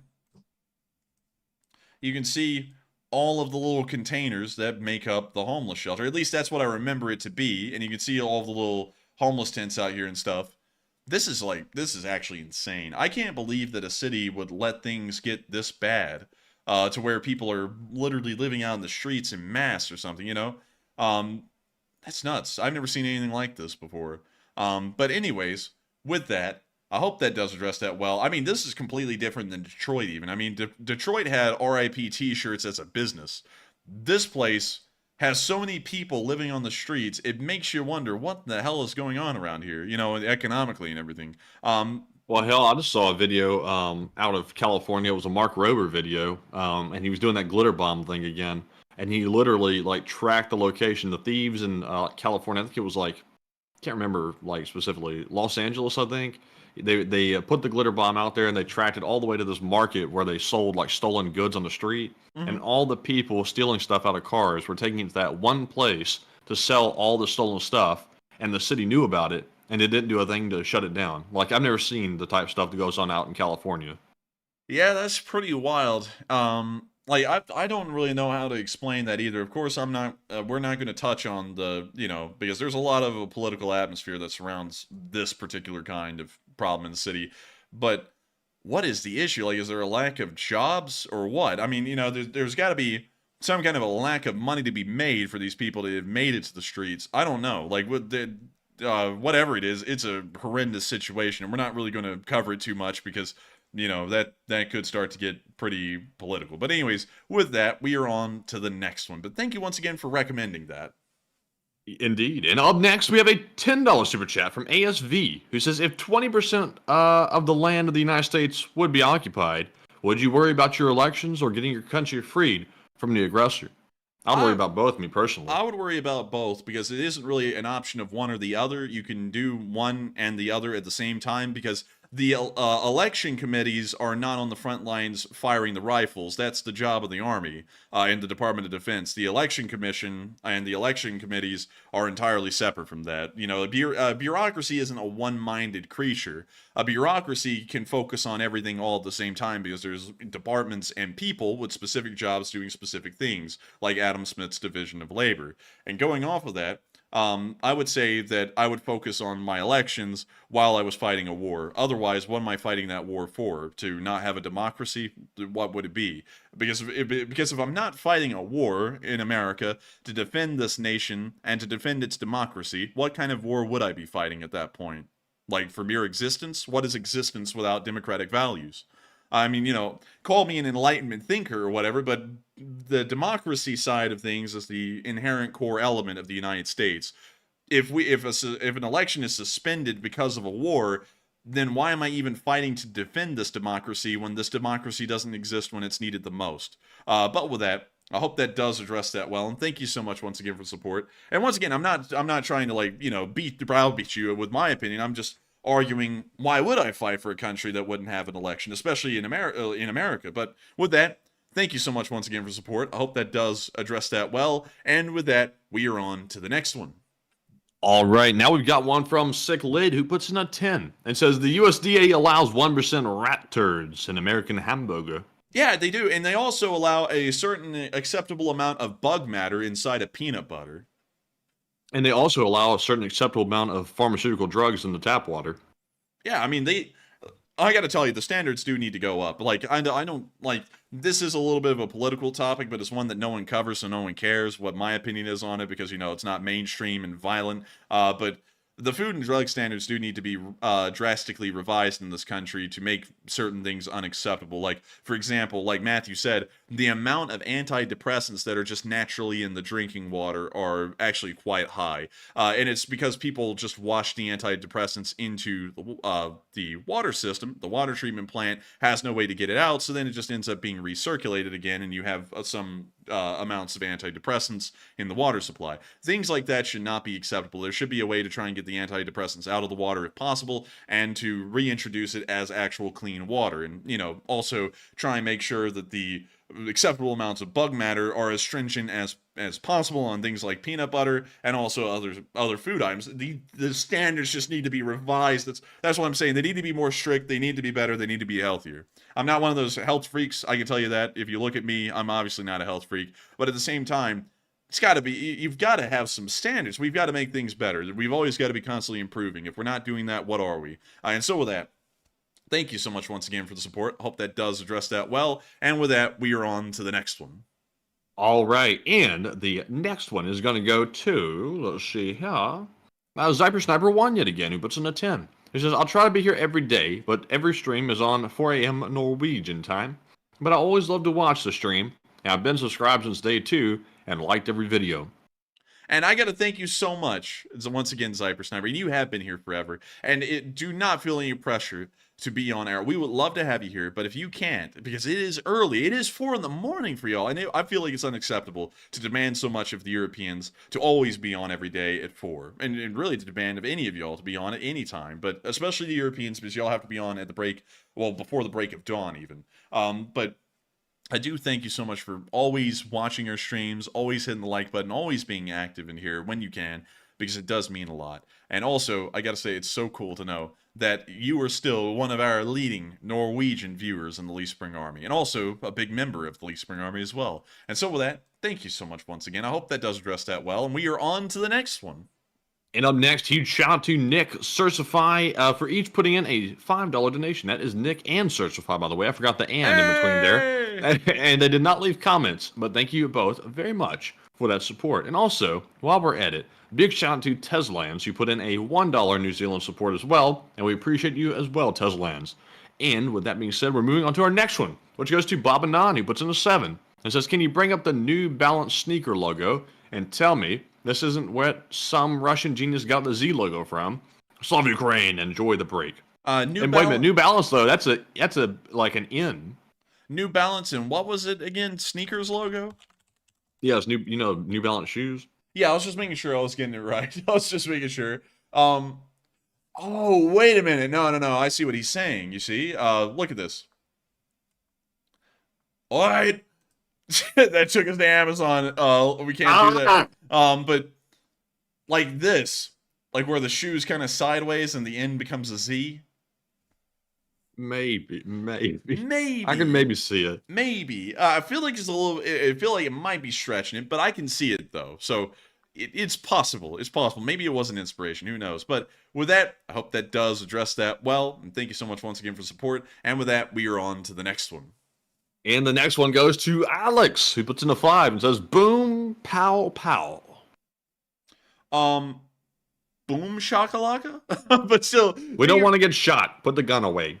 Don't hurt me. But still, thank you so much for the support. Help the channel to keep on running. And boom chakalaka, I suppose, in response. And with that, we are on to the next one. And the next one Oh, no, unfortunately, you pulled a big boo-boo. I gotta tell you, a big boo-boo. But anyways, What do you mean? What do you mean? No, pulling up that page, that was a big boo-boo. But anyways, moving on to our next one, we have a $5 super chat from Philip Fixes LSA, who says, LSA, go see Godzilla -1 in theaters. I saw it Wednesday, and I'm still moved to tears today when I think of it. And check out this synopsis. Slava LSA. And I thank you so much for the support. I will certainly have to check it out. But sadly, I think we are not going to be able to do that on stream, probably because of copyright reasons and also because we are starting to run a little late. But I will make sure to try and check it out after stream. And I thank you so much once again for support and helping this channel to keep on running. And with that, we are on to the next one. And this one goes to Wyatt Logan, who puts in a 5 and says, thank you to you both. And I have no idea how many hours a day it takes for you to put the stream together, but it's appreciated. And thank you so much once again for the support and helping this channel to keep on running and making it possible. And of course, and also, Mandy, I had to go back and check, and I'm looking, and it looks as though, no, there wasn't anything too sensitive shown, because, you know, we've already been doxxed so thoroughly that just showing our city and our zip code is certainly not going to do it. So we're good. But anyways, oh God, but you know, hell, if y'all haven't known, we've been getting death threats from people, and we've been doxxed. I mean, hell, there's, you know, we've been doxxed to the extreme, like the exact home address and everything multiple times. And you know what the community response was, is that we were the bad guys for not wanting that to be on YouTube in violation of their policies. Apparently, we're bad people for not wanting to be doxxed. But moving on from that, and getting back to what we're talking about, Matthew, what was that super chat again? They said, I don't know how many hours it takes for you to put this all together, but it's appreciated, you know? And I thank you so much. And to answer that question, it takes about as long to put this stream together as it does to run the stream.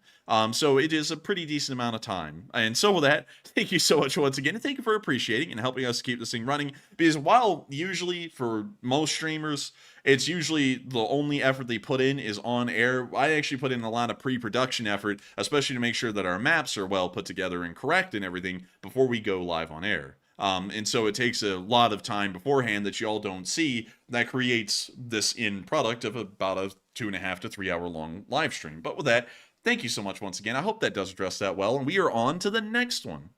All right, and the next one goes, and also I see some folks saying that if a hot girl was involved, it would be the talk of the internet. And yeah, it would, because guess what? That happened, you know, with a female that a lot of simp for. And sure enough, that got a lot of traction on that one.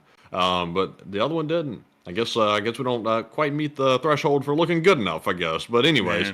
That's it, dude. Just putting it out there like that, calling us ugly bastards. What the hell, man? We so ugly, they don't even care about the DDoSing, man. Let them dox us. we so ugly, we get doxxed, and then people actually encourage the doxer. It's insane how it works. Like, I was like, the hell? I was like, I thought everyone was against this crap. Nope, not against us. Apparently doxing us is good, but doxing anyone else, a big no-no. But I'm fine with that at this point, because hell, you know, like, we're doing gun reviews, and I'm not going to lie, some of the guns are ours, like, you know, not all of them, but some of them will be. And so it's like, well, come at us. it's like break in then. Why don't you give it a shot? But anyways, with that, we're on to the next one. And the next one goes to LSA Sergeant Figment, who puts in a 5 and says, Matt, I love it. I've been here for the best streams. And first it was Moscow Mike, then it was Mr. Lunchtime, and now in a theater near you, Chris's mom. Oh, that was a good one. That was a follow-up earlier in the stream to the roast I did of Chris's mom. The roast of Chris's mom was a legendary one, and she'll never be forgotten. But Enforcer, what say you? And I gotta thank you so much for the support. Also, the roast on Chris's mom. But sadly, you won't be able to see Chris's mom in theaters. She's too fat to get through the doors. But nevertheless, I do thank you for the support and helping this channel to keep on running. And maybe one day we will. But still, thank you for being a longtime viewer and helping this channel to keep on running. And so with that, thank you so much once again. I hope that does address that well. And with that, we are on to the next one. And the next one goes to Neil Vizanant, who follows up with a 2. And says, Bozo, even Chris's mom said you're gross. And Bozo was gross. And Chris's mom agreed. And you know, if she agrees, it's set in stone. So, bye-bye, Bozo. Thank you for the support, Neil, and keeping this channel running. And also, thank you for throwing Bozo the Clown down. Bozo the Clown was center of attention for at least 5 minutes on the stream. But sadly, he got a little repetitive, and then we got tired of him, and we had to ban him. But it was fun, and it was fun to watch y'all go at him too. And I was like, oh, get him! Ooh, grill him! But still, thank you all. Thank you so much once again for support, and thank you for putting the clown down. And so with that, we're on to the next. Kill him! Oh, kill him! You know what? I gotta pull up that video because I don't know if any of y'all know the context. So let me go grab that. Let's see. Oh, kill him, dude. Was that guy like from, that show? You know the one I'm talking about? That's very generic. I need a little bit more than that. Let's see. Let me go The find guy it. from that show. Oh, hang on. Here we go. We got it. Hang on.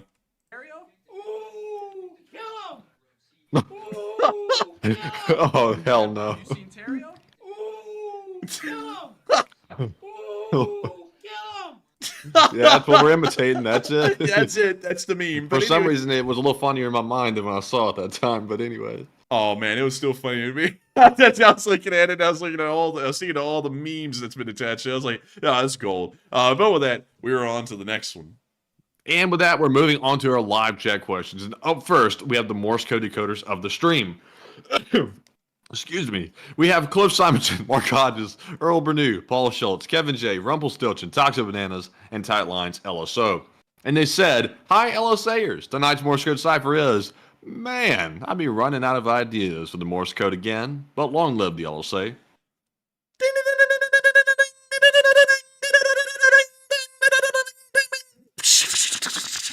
Sound of money. You damn well know it. They got it right. And I got to say, congratulations to all of you for being able to be here and listen to that Morse code message. Boy, wasn't it beautiful. Thank you very much. And I got to say, thank you all so much once again for getting that Morse code message correct on the 654th day of the war. I'm starting to run out of ideas for that thing. I've done 600 and something Morse code messages, and I'm really starting to draw blanks on what to put in that thing. But still, with that, thank you all once again. And we are on to the live chats. I have to say this though, we have somehow, even on an extended stream schedule going from 2.5 hours to 3 hours in length, we have somehow run out of time again. So we are only going to be able to address 3 live chat questions, and then we're going to be rounding out tonight's stream. And so with that, we are on to the third to last question of the night.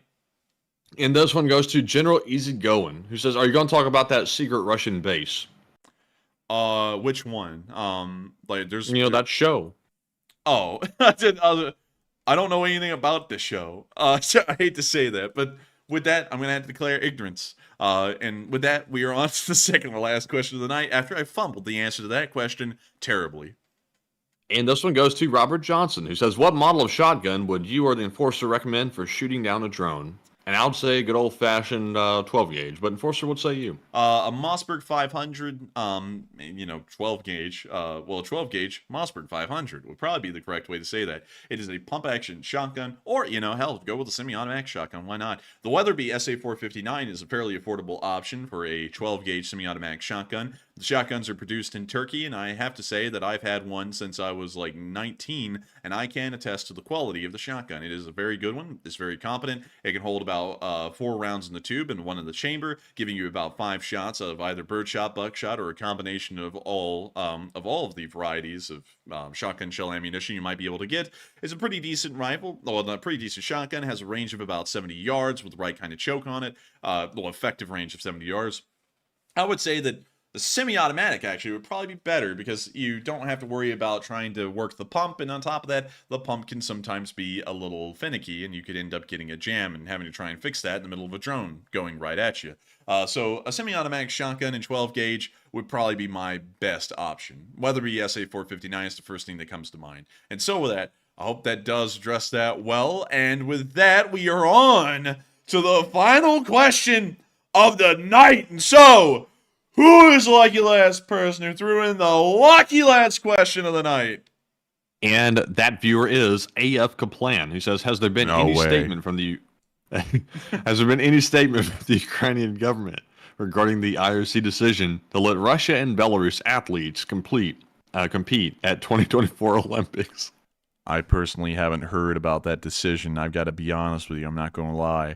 I think the Ukrainians have been kind of quiet on that one, but we'll have to see. But beyond that, unfortunately, I'd have to declare ignorance on it because it kind of falls out of the scope of what we do on this channel, which is talking about the frontline analysis of the ongoing war. and it's something that's kind of in the periphery. I will look around and try and find you an answer to that question, but sadly at the moment I'd have to declare ignorance because I don't have an exact answer to it. And so, believe it or not, that's actually better than the usual. I think that's actually better sounding. No way. No, for real, it sounds a lot more realistic, and it doesn't sound so, you know, for some reason when you're farther away, it sounds a little crass. Sounds a little crass. Wow, what a way to put it. I'll move the microphone a little bit closer then. Oh, no, the mic boom ain't going to support that. We're gonna have to get rid of the. We're gonna have to get rid of Bing the Schling mic boom. I got that Jank Bao Fang microphone boom, so I moved it and it immediately went. I can't support the weight. It's like, what's? But anyways. Also, real quick, what is this dragon breath ammo that people keep talking about? By the way. Oh, dude, you know what Dragon's Breath is. You wanted me to get some. You just want me to pull up a video of it, don't you? No, I really don't know what it is. Like, I think I've heard somebody say that, but I don't know what it is. Oh, you're just not thinking right now because you're tired, my boy. Let me go pull up a video. You've seen it. Here we go.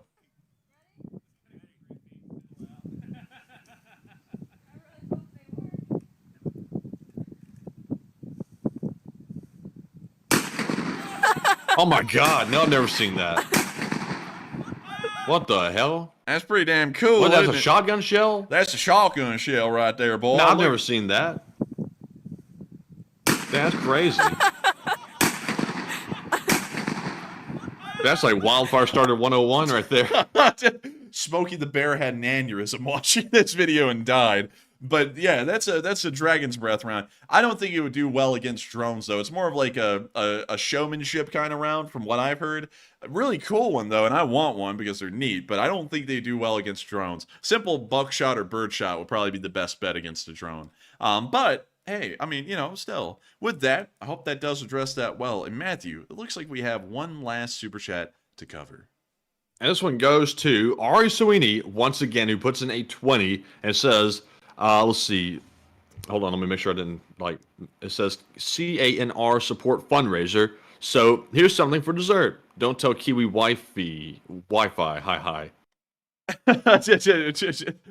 Cannot support the fundraiser, so here's something for dessert. Don't tell Kiwi wife. Haha. And thank you so much once again for the support, Ari Sweetie, and keeping the channel running. And thank you so much for supporting dessert. I'm actually about to go and get some. I don't know what it's going to be. It's probably going to be those little caramel praline things, Matthew, that we got from Fat Boy, you know? Those things are good. Oh, yeah. Oh, I love them.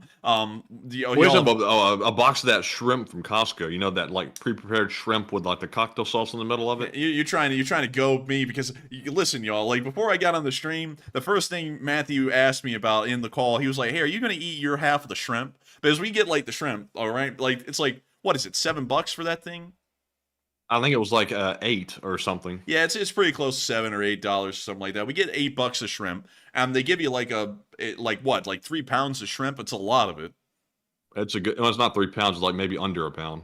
Oh well, it looks like 3 pounds to me. I mean, it's like a horde of shrimp, but they give you this giant amount of shrimp with some cocktail sauce. And it's enough for 2 people. Like, you can end up getting 2 people filled up on this stuff because there's so much shrimp. So we end up paying about $8. Oh no! I think we're about to go off the air. It's lucky that this is the last super power. chat. Yeah, but like the lights are flickering in here. It's freaking me out. But anyways, we get the shrimp, we half it, and so really we both get a shrimp meal for like $4 or something like that. It's really good and economical, you know, for some seafood. But that's what we do. And Matthew's bringing that up because the first thing he said on the call, he was like, hey, are you going to eat your half of the shrimp? And I was like, yeah, I'm going to eat it. And he's bringing it up right now because he's probably about to ask when we go off air. He's going to be like, hey, you still eating that shrimp? I'm going to be like, yeah, I'm eating the shrimp. I like the shrimp. But that's what he's talking about right now because we do have the shrimp. But not only that, we have the caramel praline fat boy things, and they are so good. They are so good they will make you a fat boy. And I'm about to go get one and become a fat boy. Well, not that I'm not one already, but, you know, you'll get the picture. But with that, thank you so much once again for the support, Ari Sweeney, and helping this channel to keep on running. And we will not tell the Kiwi wife. We will not tell the Kiwi wife, but we will thank the Finn. And so with that, thank you so much once again. I hope that does address that well. And we have reached the end of tonight's stream.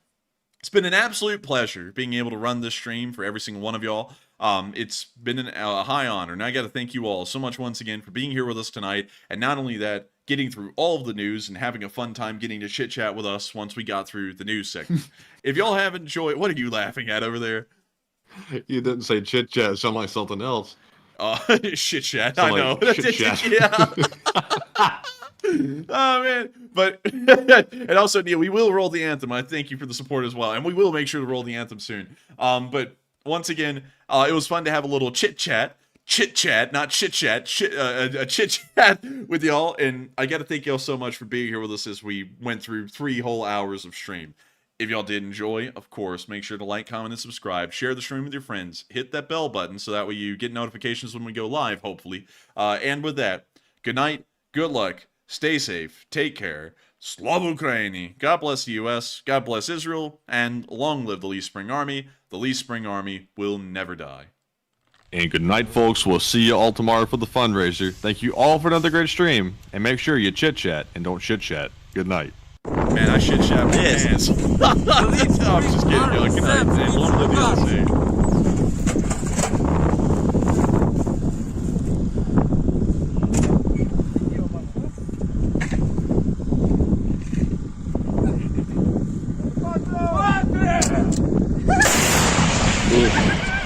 Русский военный корабль. Предлагаю сложить оружие и сдаться.